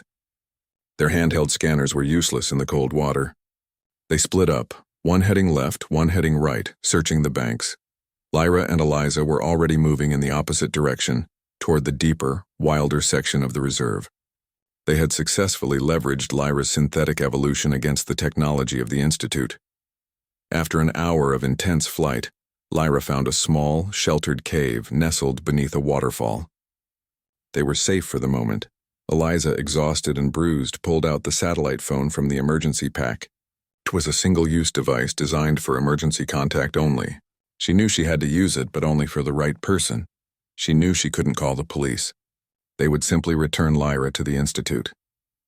She couldn't call anyone she knew. That would endanger them. She had to call the one person her father trusted. The person she was originally running to, Dr. Elaine Kincaid in Toronto. Eliza quickly dialed the university's emergency research line. A crisp, professional female voice answered. Kincaid Research Lab, how may I direct your call? I need to speak to Dr. Kincaid. This is extremely urgent. It's about Alistair Vance and Project Phoenix. There was a moment of silence on the line. Then Dr. Kincaid's own voice, sharp and intelligent, came through. This is Dr. Kincaid. Who is this? My name is Eliza Vance. I'm Alistair's daughter. My father has been detained by a group called the Institute. He asked me to reach you. I'm traveling with subject 734L, Lyra. A gasp of genuine shock came over the line. Dr. Kincaid and Alistair had been academic rivals and distant ethical colleagues. She knew the dark rumors surrounding his final isolated work. Alistair is detained, and you have the asset? Eliza, you need to tell me everything. Where are you? We're somewhere in the National Forest Reserve near Junction City. We are being pursued by Institute agents. They want Lyra's data, and they want to neutralize me. Listen to me, Eliza, Dr. Kincaid said, her voice dropping to a serious, urgent whisper. The Institute has global reach. They will find you if you use any more conventional technology. I can't send a car. That would lead them right to you. But I can send help. What kind of help? The kind of help Alistair would have wanted, Dr. Kincaid replied. I have a colleague, a specialist in unconventional extraction. He will meet you. I will send you coordinates on this line in 5 minutes. Destroy that phone the moment you receive them. Do you understand? No questions. Just trust Alistair's judgment of character. Eliza looked at Lyra, who was watching her with calm, absolute focus. She looked down at the hard drive in her lap. I understand, Eliza said. Send the coordinates. The line went dead. Eliza gripped the phone, waiting for the digital transmission that would determine their fate. Their journey through the wilderness was ending, but the battle for Lyra's life was just beginning. 5 agonizing minutes later, the satellite phone buzzed once, displaying a cryptic string of numbers. N45-10, 9.I91, intersection Maple Bear Creek. Below the coordinates was a single word. Ranger. Eliza immediately smashed the phone against a rock, watching the tiny screen shatter. The line of communication was cut, and the clock was ticking. She showed Lyra the location on her map. It was a secluded, unmarked logging road deep inside the reserve, about 5 miles to the north, a direction they hadn't been running in. It was a massive gamble. We have to go, Lyra. It's too close to the agents, Eliza urged, remembering the hidden men in Silver Creek. Lyra nodded, her eyes already scanning the best path. She placed a hand on Eliza's shoulder, a silent instruction for speed and silence. They moved with renewed urgency, Lyra setting a blistering, unsustainable pace, forcing Eliza to rely on pure adrenaline and the knowledge that this was their final sprint for safety. They reached the designated intersection just as the sun began to dip below the horizon, bathing the forest in long orange shadows. It was a desolate spot where 2 heavily overgrown logging trails crossed. There was no sign of human activity, no car, no lights, just the dense, cold forest. Maybe he's late, Eliza whispered, trying to catch her breath. Lyra, standing rigidly alert, suddenly raised a finger to her lips, signaling absolute silence. She didn't look at the trails. She looked up. From the dense camouflage thicket above them, a voice deep and calm spoke without any warning. The blue jay found the sanctuary, but the fox found its tracks. "Are you Eliza Vance?" Eliza gasped, spinning around. "Yes, who are you?" "Where are you?" A tall, powerfully built man stepped out from the shadows of a massive maple tree. He wore heavy, unmarked forest ranger gear, dark green jacket, rugged boots, and a wide-brimmed hat that shadowed his face. He carried no obvious weapon, only a well-worn leather satchel slung over his shoulder. "I am the ranger Dr. Kincaid sent me," the man said, his eyes scanning the surrounding woods with an intensity that matched Lyra's. "We don't have time for introductions. The Institute's ground team is less than 20 minutes behind you." He looked directly at Lyra, studying her with a clinical interest that unnerved Eliza. "Subject 734L, he observed, his voice completely devoid of emotion. "Highly evolved musculature, acute sensory integration. Impressive." Eliza immediately stepped in front of Lyra. "Her name is Lyra, and she's not a subject." The ranger simply raised an eyebrow. "Her designation is irrelevant to the mission, Eliza. My job is extraction, not ethical debate." He turned and pulled a heavy camouflaged ATV, all-terrain vehicle, from under a tarpaulin hidden beneath a massive root system. "Get on. We're going in deep through the old mine trails. No human vehicle can follow." Eliza, clutching the hard drive, climbed onto the back of the ATV, pulling Lyra up behind her. Lyra's hands immediately gripped the rails with surprising strength. The ranger didn't wait. He started the engine and plunged the ATV onto the narrow, nearly invisible mine trail. The ride was brutal. A high-speed, bone-jarring escape through a forest that seemed determined to swallow them. Lyra, however, seemed to enjoy the speed. She clung to Eliza, but her eyes were fixed on the ranger's movements, the perfect economy of his steering, the way he anticipated every rut and root. About 10 minutes into the ride, Lyra tapped Eliza's shoulder urgently and pointed back. Eliza glanced over her shoulder. The pursuit team, led by the 2 Institute agents from the bus, had found the ATV tracks. They were now running through the forest, clearly communicating with a control team, trying to cut them off. "They're faster than I expected," the ranger muttered, accelerating the ATV until it screamed, pushing it past its safety limits. He pulled out a small, box-like device from his satchel. "Kincaid gave me this. A simple EMP jammer. Should be enough to fry their comms and trackers, but it will slow us down for a few seconds." The ranger slammed on the brakes. "Hold tight." He activated the jammer. A high-pitched electronic whine filled the air, and the ATV's engine instantly sputtered and died. The forest went silent save for the crackling of static from the jammer. The ranger waited 10 seconds. He looked at Lyra. "Are their communications down?" Lyra's eyes, focused on the forest, darted back and forth. She nodded sharply. The silence was absolute. "Good," the ranger said, switching off the jammer and restarting the engine. He gunned the ATV forward, but Lyra had noticed something else. She pointed at the ground where the ATV had stopped. The spinning tires, accelerating rapidly, had flung up a fresh patch of fluorescent yellow moss that was growing along the wet rocks. It was a subtle but effective trail marker. Lyra, without a word, reached down, grabbed a handful of mud, and quickly smeared it over the moss. She was learning to erase her own tracks, and now, the tracks of her protector. The ranger pushed the ATV for another 20 minutes until they reached a sheer cliff face. Hidden beneath a cascade of frozen vines was a narrow, dark opening, a forgotten mine shaft. "This is the last boundary," the ranger said, dismounting. "It's a mile-long shaft that bypasses the Institute's aerial surveillance and leads to my designated extraction point. We go in on foot." As they ducked into the cold, damp darkness, Eliza looked back. She saw the bright beam of a flashlight sweeping the woods, close, too close. Inside the mine, the ranger pulled out a powerful LED flashlight. The air was thick with the smell of damp earth and iron. "Lyra, I need you to lead. Use your night vision. Watch for unstable supports." Lyra took the lead instantly, moving with an eerie, silent confidence. Her amber eyes cut through the gloom, spotting crumbling timber and slippery patches long before the ranger's flashlight beam reached them. They were near the end of the shaft, when the inevitable happened. They heard the frantic shouts of the agents echoing from the shaft entrance. "They found the mine," the ranger exclaimed. "They'll be heavily armed." "Go, Eliza. The exit is around that final bend. There should be a heavy tarpaulin. Go under it." Lyra shot forward, pulling Eliza along. They burst out of the mine shaft into a small snowy clearing. A large, dark-colored cargo truck looking deceptively ordinary was backed up against a rock face. "Get in the truck, Eliza. Go," Lyra hissed, pushing her towards the vehicle. The ranger followed, pulling out a hidden handgun, a tool of violence he had initially concealed. He turned back towards the mine shaft, ready to buy them time. "Go. I'll hold them off," he shouted. Eliza hesitated, looking at the ranger, then back at Lyra. "No.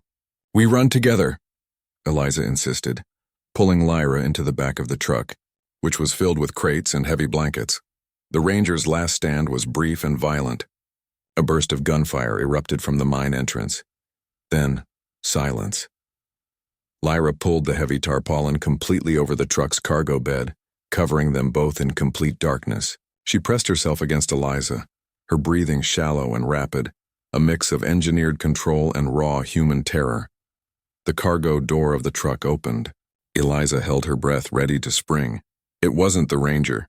It was one of Silas's agents, his face grim. He peered into the darkness of the truck bed, sweeping his flashlight beam across the crates. "They're not here. They must have split up with the ranger. Check the woods," he barked into his headset. The agent slammed the door shut. Lyra and Eliza remained absolutely silent, huddled under the tarp, their muscles rigid with fear. A minute later, the truck's engine roared to life. A new driver, Kincaid's contact, had taken the wheel, and the truck slowly began to move, pulling out onto a distant, invisible road. Eliza reached out and found Lyra's hand in the darkness, squeezing it for reassurance. Lyra whispered, a sound raw and quiet, a synthesis of the humanity Eliza had gifted her and the fear she now possessed. "Ranger gone." Eliza closed her eyes, the full cost of their freedom settling over her. The ranger had sacrificed his safety, perhaps his life, to uphold Alistair's final ethical choice. They had crossed the last boundary. They were safe from Silas for now, but they had paid the price. They were alone, fugitives, and Lyra, the modified subject, was now fully integrated into the dangerous, compassionate world of human loyalties and losses. The unmarked cargo truck drove relentlessly for over 12 hours, bypassing major highways and taking a labyrinth of secondary roads. They finally stopped outside the sprawling modern campus of the University of Toronto. The truck's cargo door opened, and a woman stood there, silhouetted against the morning light. She was tall, with severe gray hair pulled into a tight bun and sharp, intelligent eyes that missed nothing. This was Dr. Elaine Kincaid. Dr. Kincaid surveyed the two girls, Eliza, exhausted and bruised, and Lyra, watchful and tense, with a mixture of academic curiosity and genuine relief. "Welcome to Toronto," Dr. Kincaid said, her voice crisp and professional. "You're safe here. I have secured an apartment off campus under my protection. We will proceed immediately." She looked at Lyra. "You are subject 734L. Lyra, standing rigidly, looked to Eliza for instruction. "Her name is Lyra," Eliza insisted, pulling the hard drive from her jacket. "And she's a person. This is the data my father collected. It explains everything." Dr. Kincaid took the hard drive. Her face softened slightly. "I understand, Eliza. Come. We have a lot of work to do. The Institute will be assuming you're heading north. We need to use that time." She ushered them out of the truck and into a waiting campus shuttle bus, which delivered them to a quiet, brick apartment building several blocks away. The apartment was simple, stocked with food and clean, a stark contrast to the sterile lab and the cold forest. For the first time in days, the girls felt the illusion of safety, but the memory of the ranger and the fear for Alistair kept their tension high. Later that day, Dr. Kincaid locked herself in the apartment study, meticulously reviewing Alistair Vance's data. Eliza and Lyra, meanwhile, were finally able to wash away the grime of the forest and eat a proper meal. When Dr. Kincaid emerged hours later, her face was grave. She held a printout of the file labeled Ethical Breakdown. "Your father," Dr. Kincaid began, looking directly at Eliza, "was an innovator, a genius, but he made a terrible choice. Lyra is not a random evolutionary anomaly. She is a designer human." She pointed to the file. Project Phoenix was aimed at accelerating human evolution by targeting specific genetic markers, the ones responsible for myofibril density, visual acuity, and neurological processing speed. The goal was a super soldier or perhaps a perfect human, but he couldn't suppress the limbic system. Eliza finished quietly. He couldn't get rid of the feelings. Exactly, Dr. Kincaid confirmed, looking at Lyra, who was silently absorbing every word. He tried to remove the capacity for love, fear, and compassion, the very things that make us inefficient, to create a being driven by pure, logical survival. But the human genome is more resilient than Alistair or the Institute anticipated. Your interaction, Eliza, simply provided the stimulus needed for those dormant emotional pathways to activate. Dr. Kincaid placed the printout on the table. This is not just data, Eliza. This is the legal and biological justification for the Institute to claim Lyra as property. They view her as a patentable product. To protect her, we need to prove she is human in the ethical, legal, and cognitive sense. How? Eliza asked. By using Alistair's own work against them. Dr. Kincaid replied, tapping the hard drive. We have the data proving Lyra's rapid cognitive development and emotional capacity. We are going to take this evidence and use it to reach the only body powerful enough to protect her, the International Bioethics Commission, IBC. The next day, as Dr. Kincaid began preparing a complex legal and scientific petition for the IBC, Eliza and Lyra settled into a routine. Eliza was focused on her goal, while Lyra's energy was devoted entirely to learning the new environment. Lyra quickly mastered the apartment's appliances, the rhythm of the city outside their window, and the basic structure of language. She still didn't speak in full sentences, but her vocabulary was growing exponentially. Car, loud, people, too close, Lyra would articulate, summarizing the city's sensory overload. Eliza used this time to teach Lyra about Alistair. She showed her pictures of their life, Alistair smiling, Alistair teaching, Alistair looking at Eliza with unmasked love. He tried to make you a machine. Lyra? Eliza said, pointing to a photo of Alistair on the lab's micro-observatory deck. But when he saw you, he chose to save the person instead of the science. That evening, Lyra was examining the apartment's small, networked home computer. She noticed the wireless connection indicator flashing. Lyra tapped the screen, pointing to the Wi-Fi icon. Link, open. Yes, Lyra, that's how we connect to the world. But we can't use it. The Institute can trace it. Lyra's gaze became intense. She didn't look at the Wi-Fi connection. She looked at the Ethernet port on the back of the computer. She pointed to it, then to a tiny, almost invisible chip she had found hidden deep inside the hard drive case. Dad? Left message, Lyra murmured, the words forming a complete thought. Eliza's blood ran cold. The chip, smaller than a fingernail, was clearly a data burst transmitter. Dr. Kincaid rushed over. Alistair? He didn't just give us the data. He left a back door.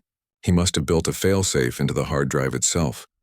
They carefully connected the chip to the Ethernet port. Lyra hit the keyboard. Suddenly, the screen filled with a cascading wave of encrypted data. It wasn't just a log. It was a live, directed data stream, sent directly from an unknown, secure server. A text message appeared on the screen, addressed to Eliza and Kincaid. Message initiated. S. Thorne has me. Location, classified sub-facility. Phoenix data now public. IBC petition is the only way. Do not fail. A. Vance.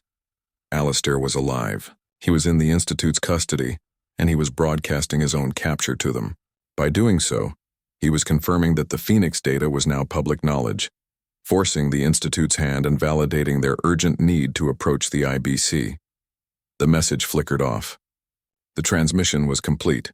Dr. Kincaid looked at Eliza, her face a mix of awe and renewed fear. Your father. He didn't just sacrifice his freedom. He's leveraging his capture. He's forcing a public confrontation. What does that mean for us? Eliza asked, her voice trembling but firm. It means the Institute knows we have the data, and they know we're going to the IBC, Kincaid explained. They will be hunting us with every resource. We have only days to finalize this petition before they locate this safe house. Dr. Kincaid turned to Lyra, her expression now one of deep respect.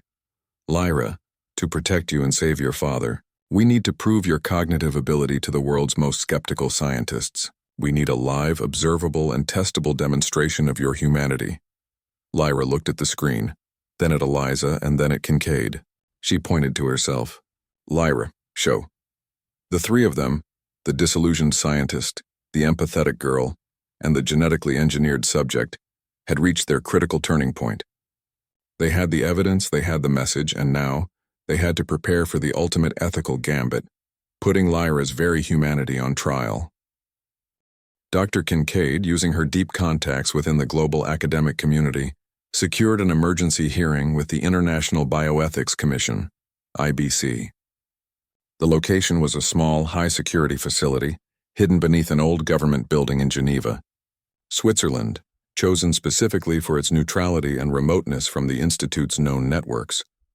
The journey from Toronto was a logistical nightmare, multiple flights under assumed names, disguised travel routes, and a constant low-grade fear of exposure. Lyra, wearing a pair of dark, unassuming glasses to mask the amber intensity of her eyes, remained unnervingly calm, observing every detail of their transport. When they arrived, the IBC hearing room was a stark oval chamber dominated by a polished mahogany table. Seated around it were 7 aging, formidable figures, scientists, ethicists, and legal experts from around the globe. This was the tribunal that would decide if Lyra was a human being with rights or merely a patentable product. Dr. Kincaid, looking professional and unwavering, stood at the defense podium. Eliza and Lyra sat quietly behind her. Members of the commission, Dr. Kincaid began, her voice cutting through the silence. We are here today to discuss the case of Lyra, formerly designated Subject 734L. She is the culmination of a rogue genetic engineering project, and the Institute is seeking legal clearance to recover her as property. She presented Alistair's data, the evidence of Lyra's accelerated development, the failed limbic suppression, and the rapid assimilation of emotional intelligence. The core of this case is simple, Kincaid argued. Lyra possesses self-awareness, compassion, the capacity for loyalty, and most critically, the ability to choose, all hallmarks of human personhood. She is an evolution, yes, but she is inherently human. The door at the far end of the room opened and Dr. Silas Thorne strode in, accompanied by a team of lawyers and his chief analyst. Silas looked cold, immaculate, and furious. With the commission's permission, Silas stated, his voice smooth and authoritative, the Institute wishes to present its counter-argument. Silas walked directly to the table, ignoring Kincaid and Eliza. He addressed the commissioners with practiced ease. Lyra is not a human being, Silas countered, projecting a diagram onto the main screen, a schematic of Lyra's modified genome. She is a highly advanced biosynthetic organism designed for specific functions. Her speed, strength, and sensory perception all surpass the baseline of Homo sapiens. Her so-called emotional capacity is merely an unfortunate software glitch in her engineered limbic system, a flaw we intend to correct through non-invasive means. He then looked pointedly at Eliza. The emotional bonding she exhibits is a form of imprinting, not love. Miss Vance, acting with undue influence and gross negligence, corrupted our assets' programming. If this commission grants her rights, it opens the floodgates for unethical, uncontrolled genetic experimentation worldwide. Silas finished by presenting a final, chilling argument. We are not asking to harm her. We are asking to stabilize her and complete the intended research. Her existence poses a threat to the established human evolutionary path. She's an economic asset and a biological liability. The IBC chairman, a severe German jurist named Dr. Albrecht, looked at Kincaid. Dr. Kincaid, your scientific presentation is compelling, but Dr. Thorne is correct. We have no precedent for granting human rights based on potential and imprinting. We need conclusive evidence of complex cognitive choice under pressure. Kincaid looked at Eliza, who gave a nearly imperceptible nod. The plan they had devised in Toronto was a massive risk, but it was their only chance. We have a final, crucial piece of evidence, commissioners, Kincaid announced. A witness. A direct link to the emotional genesis of Lyra's personhood. Silas scoffed. If this is about Eliza's father, he is currently incapacitated and— It is not Dr. Vance, Kincaid interrupted. It is a message he was able to transmit, hours after his capture, detailing the moral and ethical turning point of his research, the moment he chose to save her humanity. Eliza stepped forward, holding the hard drive. Dr. Kincaid connected the drive to the main console. The screen flickered, displaying the terminal interface. The final desperate transmission from Alistair Vance played out. Message initiated. S. Thorne has me. Location, classified sub-facility. Phoenix data now public. Lyra's evolution was driven by compassion, not calculation. She saved my daughter. She chose to protect the innocents I tried to engineer away. My final research finding is this. Lyra's greatest asset is not her speed, but her love. IBC petition is the only way, do not fail. Vance. The room fell into stunned silence. The message wasn't just data. It was a confession and a plea from a man who had sacrificed his life's work for an ethical awakening. Silas Thorne was visibly shaking with rage. This is manipulated evidence. A final desperate lie from a discredited rogue. No, Dr. Thorne, a new voice cut in. It was Lyra. She stood up, her small frame rigid, her voice rough but articulate, the product of weeks of intense learning and emotional pressure. Alistair. Not lie. Lyra spoke slowly and deliberately. She looked directly at Silas and then at the commissioners. She then performed the ultimate planned demonstration. She pointed to Eliza, then to herself, then made the gesture for running, their escape from the Citadel. He chose to save. Eliza, Lyra said. She then pointed to the ranger's name on the list Kincaid had prepared. Ranger chose to save me. Then she looked back at Eliza and stated the final, most complex cognitive statement she had learned. I choose to be human. She sat back down, exhausted by the monumental effort. Dr. Albrecht, the chairman, looked at the raw, undeniable evidence of intent and choice, a creature that defied its programming to express a learned moral value. He banged his gavel once. The commission will deliberate immediately. The testimony of Dr. Vance, the data, and the demonstrable cognitive abilities of Lyra provide unique and unprecedented evidence. Dr. Thorne, your team will remain here. No one leaves this chamber. Silas Thorne looked at the IBC, then at Lyra, then at Eliza. He knew he had lost the legal battle. He had underestimated the power of the human element. After an agonizing hour, the commission returned. Dr. Albrecht stood, holding the official ruling. The International Bioethics Commission has reached a majority verdict. Based on the documented cognitive self-awareness, rapid assimilation of complex ethical concepts, and demonstrable capacity for conscious moral choice, the Commission rules that Lyra is entitled to the full protection of human rights and personhood. She is not property. She is a human being. A wave of relief washed over Eliza and Dr. Kincaid. Silas Thorne, however, was already moving. He lunged at the podium, reaching for the hard drive. This data is still Institute property. It cannot be released. But he was too late. Kincaid had already triggered the final command. The IBC's server immediately broadcast the full, unencrypted Phoenix data to every major research university and ethics organization globally. The data is public, Dr. Thorne, Kincaid said coolly. Your project is now a public ethical matter. Silas was apprehended by the Commission's security detail, screaming threats of legal and financial retaliation. Later that evening, in a secure location, Eliza held Lyra close. You did it, Lyra, Eliza whispered. You saved yourself. You saved Dad, too. Now they can't hurt him. Not if the world is watching. Lyra leaned her head on Eliza's shoulder. Alistair, safe? Yes, Eliza promised. He's safe. He'll have a long fight ahead, but we won the big one. Eliza looked at her little sister, the girl who was both the product of science and the miracle of humanity. She thought back to the words that started it all, realizing their true final meaning. The question had been, can we keep her, Dad? And the ultimate answer, paid for in blood, sacrifice, and choice, had been fulfilled. Lyra was safe. And though they had lost the comfort of a normal life, they had gained something far more profound. Eliza smiled. You have us, Lyra. You have our home, our name, our fight. The scientist, Dr. Alistair Vance, had looked at his daughter and said, then she'll have ours. And in that moment, the engineered life found its place not in a lab, but in the fierce, unconditional, and messy family it had fought so hard to join. The IBC's ruling provided Lyra with legal personhood, but it did not grant her a passport, a social security number, or immunity from the global financial and political power of the Institute. Dr. Kincaid, now Lyra's designated legal guardian and protector, moved them to a heavily secured private estate in the Swiss Alps, a temporary sanctuary funded by a global academic consortium horrified by Silas Thorne's actions. The first struggle was the legal defense of Dr. Alistair Vance. The IBC's ruling had exonerated him of ethical misconduct, transforming him from a rogue scientist into a whistleblower. However, the Institute immediately filed charges of corporate espionage, destruction of property, and kidnapping.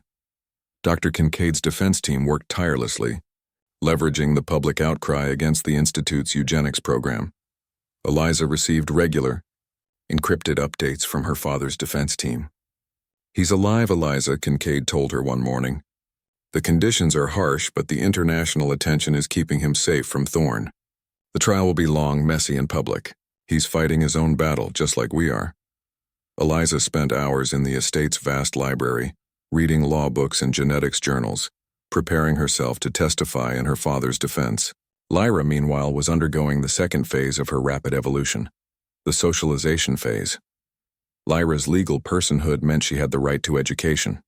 Dr. Kincaid, recognizing the impossibility of a standard classroom, set up a rigorous personalized curriculum. Lyra absorbed information at an astonishing rate, devouring textbooks on history, mathematics, and philosophy. But her greatest challenge was the subject Alistair had tried to engineer away: emotion and society. Eliza became her primary teacher in this subject. One afternoon, Eliza was explaining the concept of grief. "When you lose someone you love, Lyra, it hurts," Eliza said, her voice soft, thinking of the ranger and her father. "It makes you sad and sometimes angry." Lyra looked at her, her face a blank slate of logical analysis. "Alistair is gone. Anger is illogical. It does not facilitate recovery. It is inefficient." "It's not about being efficient, Lyra," Eliza countered, frustrated. "It's about being real. When the ranger sacrificed himself, I felt sad, not because it was a data point, but because he was kind." Lyra walked to the window and stared at the snow-capped mountains. She closed her eyes, trying to access the deep, dormant pathways of her engineered brain. After a long silence, she whispered, "The ranger's absence creates a deficit in the protective unit. It is a loss of a necessary component." "Yes," Eliza said gently, "but it's also a loss of value. The value he had to us." Lyra turned back, a slight furrow in her brow. She tapped her chest. "A feeling. Not sadness, hollow like the stream when we left it." "Is that grief?" Eliza smiled, tears welling up. "Yes, Lyra, that's exactly what it is. And it's okay to feel it."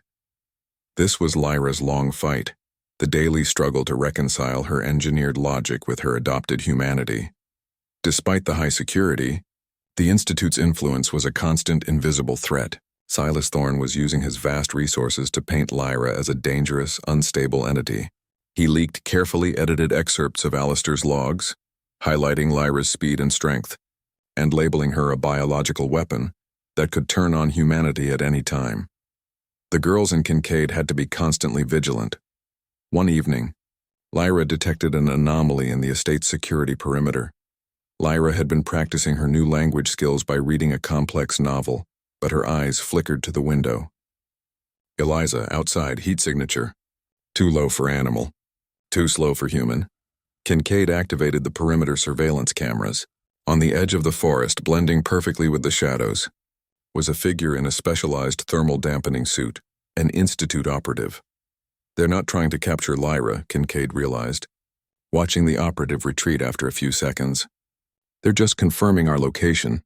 They want us to know they're still watching." The Institute wasn't going to risk another public confrontation. They would try a silent recovery. "We have to move again," Kincaid said, sighing. "They won't stop until they stabilize Lyra or neutralize the data. We need to go somewhere they can't touch us, the public eye." Dr. Kincaid decided their best defense was total exposure. She announced that Lyra would be attending an International Youth Science Symposium in London, where Kincaid would present a public lecture on accelerated human cognition and the emergence of personhood. The symposium was a magnet for the world's media and brightest minds. It was a risky move, but Kincaid knew that Lyra's presence in a public academic setting was the only way to solidify her status as a human being, not an asset. In London, the atmosphere was electric. Lyra, dressed in ordinary clothes, walked with Eliza through the crowded halls, her posture a little too perfect, her eyes absorbing the information of the world around her. She was a celebrity, a controversy, and a marvel, all rolled into one. During Kincaid's lecture, she presented Alistair's data and the IBC's ruling.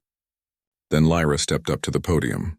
The room, filled with thousands of academics and reporters, fell into an absolute silence.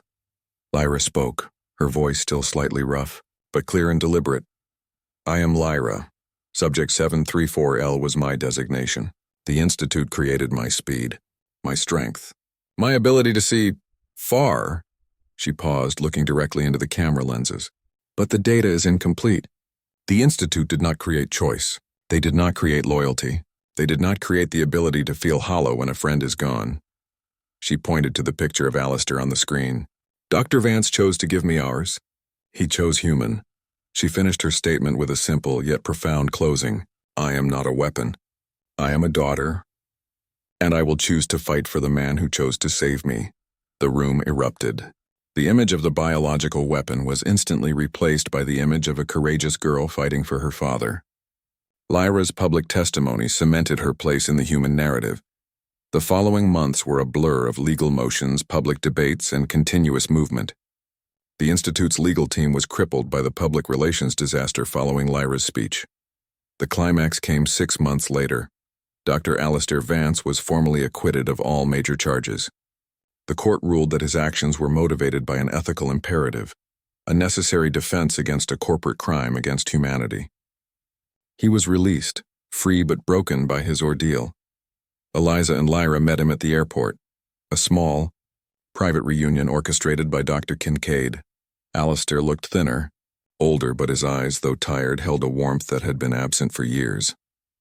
Lyra, still observing the human protocol of respect and distance, approached him slowly. She stopped and simply held out her hand, the hand that had held the ribbon, the hand that had covered his wound. Alistair reached out, not as a scientist, but as a father. He gently took her hand, his thumb resting on the pulse point. "Lyra," he murmured, his voice thick with emotion, "you are more than I ever dreamed possible." Lyra smiled, a natural, genuine smile unburdened by fear or calculation. "Father, I learned to be inefficient." Alistair laughed, a rusty, true sound. He pulled both his daughters into a tight, grateful embrace.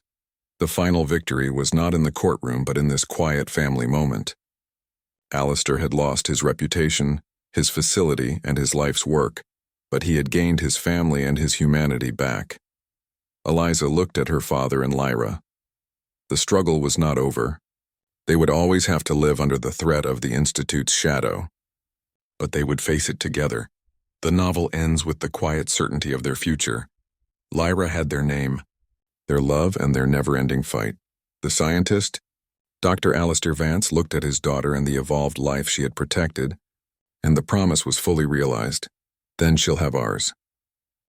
Dr. Alistair Vance, stripped of his research credentials and institutional funding, used the last of his personal assets, augmented by Dr. Kincaid's academic network, to establish a secure private compound in a remote, undisclosed location in rural New England. It was surrounded by dense forest, a familiar, albeit less treacherous, environment for Lyra. The new Vance compound was a modest, heavily reinforced home that functioned as a sanctuary, a school, and a scaled-down research lab. Dr. Vance, forever the scientist, could not abandon his work, but his focus had fundamentally shifted from optimization to understanding the ethical implications of Lyra's unique biology. The daily routine was meticulously structured.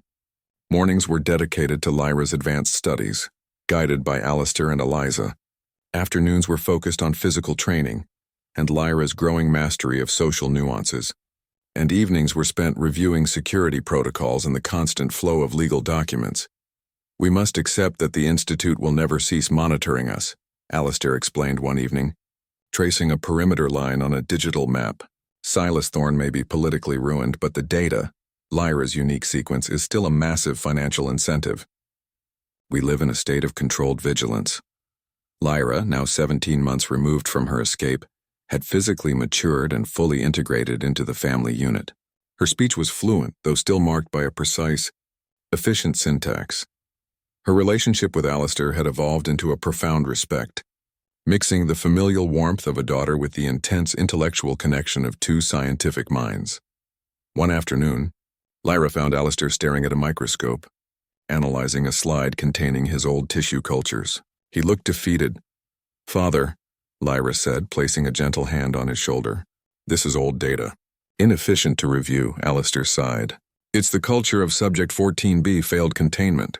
I lost her, Lyra, before I understood the ethical cost of playing God." Lyra looked at the slide, then at Alistair's grieving face. She didn't offer comfort based on learned social scripts. Instead, she offered scientific validation. "Loss of 14B enabled survival of 734L, Lyra stated, her voice quiet. "Your initial failure provided the ethical constraint necessary for my success. Your guilt is an inefficient variable. Remove it." Alistair looked up, startled by the brutal clarity of her logic. Lyra had reframed his trauma not as a personal failure, but as a necessary scientific precursor to her existence. It was a uniquely Lyran form of therapy, blending cold logic with absolute loyalty. "You're right, Lyra," Alistair whispered, his voice catching. "The experiment changed. The objective is now preservation, not perfection." Eliza, now 19, enrolled in remote college courses, but her true focus remained Lyra's integration. The most challenging aspect was managing Lyra's extraordinary physical capabilities within the confines of the new normal. Lyra's strength was still startling. A casual game of fetch with their rescue dog Archimedes could result in a shredded tennis ball. A simple trip to the local general store, masked by disguises and constant surveillance, was a sensory minefield for Lyra, who struggled to filter out the cacophony of human scents, sounds, and minute expressions. Why do they exhibit such random velocity changes when greeting? Lyra asked after a trip where she had narrowly avoided flinching when a store owner slapped Alistair heartily on the back. "It's called enthusiasm, Lyra," Eliza explained patiently. "It's a nonverbal expression of positive social bond. It's inefficient, but it's how they signal safety." Eliza decided a controlled environment was necessary for this lesson. She took Lyra to a secluded, empty public park late one Sunday afternoon. A major security risk, but a necessary one. "We're going to play a game, Lyra," Eliza said, holding up a standard baseball. "You have to throw the ball, but you have to use only the minimum required force to reach the target." The target was a wooden fence 50 feet away. Lyra tossed the ball. It traveled 50 feet, punched a clean small hole through the fence, and vanished into the woods. "Too much," Lyra noted instantly, already calculating the differential. They tried again, and again. Lyra's throws were powerful, then subtle, then too soft. She struggled with the concept of intentional mediocrity. The idea of using only 10% of her power was anathema to her engineered efficiency. Finally, on the 10th attempt, Lyra delivered the ball in a perfect slow arc. It landed gently in Eliza's glove, the sound a soft thwump. Lyra's face broke into a triumphant, genuine smile. "Success. Optimization of restraint achieved," Eliza laughed. "No, Lyra, you played catch. You just learned how to be normal." The peace lasted for 2 years. The Institute had fractured under the weight of the IBC's ruling, but Silas Thorne, released on bond pending appeal, remained a persistent shadow. He had lost his lab, his standing, and his reputation, but he retained his singular obsession, the recovery and control of Subject 734L. Thorne launched his final gambit on a frigid New England night. He didn't use choppers or tactical gear. He used precision hacking and a single silent infiltrator. The power to the Vance compound flickered and died. The backup generator failed to kick in. EMP. Small, localized, Alistair snapped, instantly grabbing the 2 customized non-lethal defense rifles he had designed. Lyra, defensive positions. Eliza, communications. Lyra, already moving with blinding speed and silent efficiency, melted into the compound's perimeter shadows. She didn't need light to see. The residual glow of the moon was enough for her enhanced vision. The intruder wasn't a mercenary. It was Dr. Thorne himself, moving with surprising stealth, clad in a simple black suit carrying a modified tranquilizer weapon. He was driven by pure, deranged obsession. Lyra watched him approach the main house. She had the opportunity for a clean, non-lethal takedown, but she hesitated. Her programming screamed threat neutralization. but her adopted humanity demanded containment and preservation of life. Thorne saw her faint outline against the snow. He raised the rifle. Subject: "Come with me. You will stabilize your own genome." "No," Lyra stated, her voice a low, steady challenge. "I am not subject. I am Lyra." Lyra didn't attack. She used her speed to dematerialize the heavy snowpack around Thorne's feet with a precise, powerful kick, sending a blinding wall of ice crystals directly into his face. Temporarily blinded, Thorne staggered back, firing wildly. The dart struck the thick bark of a nearby tree. Alistair arrived, joining Lyra. "You had him, Lyra. Why the delay?" "Efficiency requires preservation of justice," Lyra reasoned, moving to subdue Thorne without injury. "Silas Thorne must be taken alive. Data requires it." Before Lyra could reach him, Thorne recovered and threw a heavy object, a tracker-equipped flash drive, into the trees, then bolted toward the cover of the woods. Alistair looked at the disappearing figure of his former colleague, then at Lyra. "Let him go," Alistair said, lowering his weapon. "He's finished. He'll be captured by the local authorities at the next road." He failed to neutralize the asset, and he failed to recover the data. The power returned. The local police soon arrested Silas Thorne, who was found hours later babbling incoherently about unstable variables and corporate betrayal. The final threat was neutralized. The Vance family could finally breathe. Alistair sat at his terminal, analyzing the flash drive Silas had thrown. It wasn't Lyra's data. It was a file containing one last desperate message from Silas, a final ethical challenge written to Alistair years ago. "Alistair, you will find that science always wins. The child will never truly be yours, nor will she belong to the world. She is an engine of optimized survival. Her speed and strength will always lead her back to the wilderness. She is not a human being. She is a magnificent, isolated evolutionary step. You cannot domesticate her." Alistair crumpled the printout. He looked up, watching Lyra and Eliza through the window. They were throwing the baseball back and forth, Lyra finally throwing with perfect, playful mediocrity. "Lyra," Alistair called out. "Come here, please." Lyra entered, her expression inquisitive. "Father query?" Alistair held out the crumpled note. "Silas Thorne believes you will never truly be human. He believes you will always choose the isolation of the wilderness over the complexity of society. He believes we cannot keep you." Lyra took the note, smoothed it out, and quickly read the passage. She looked at the words, then at her father. She placed the note on the desk and looked around the reinforced, yet loving compound, at the books, the warmth, the family. "Silas Thorne is incorrect," Lyra stated, her amber eyes blazing with the fierce light of absolute conviction. "He underestimates the power of inefficiency." She walked to the window and placed her hand on the glass, looking not at the beautiful, isolated forest, but at the home she had chosen.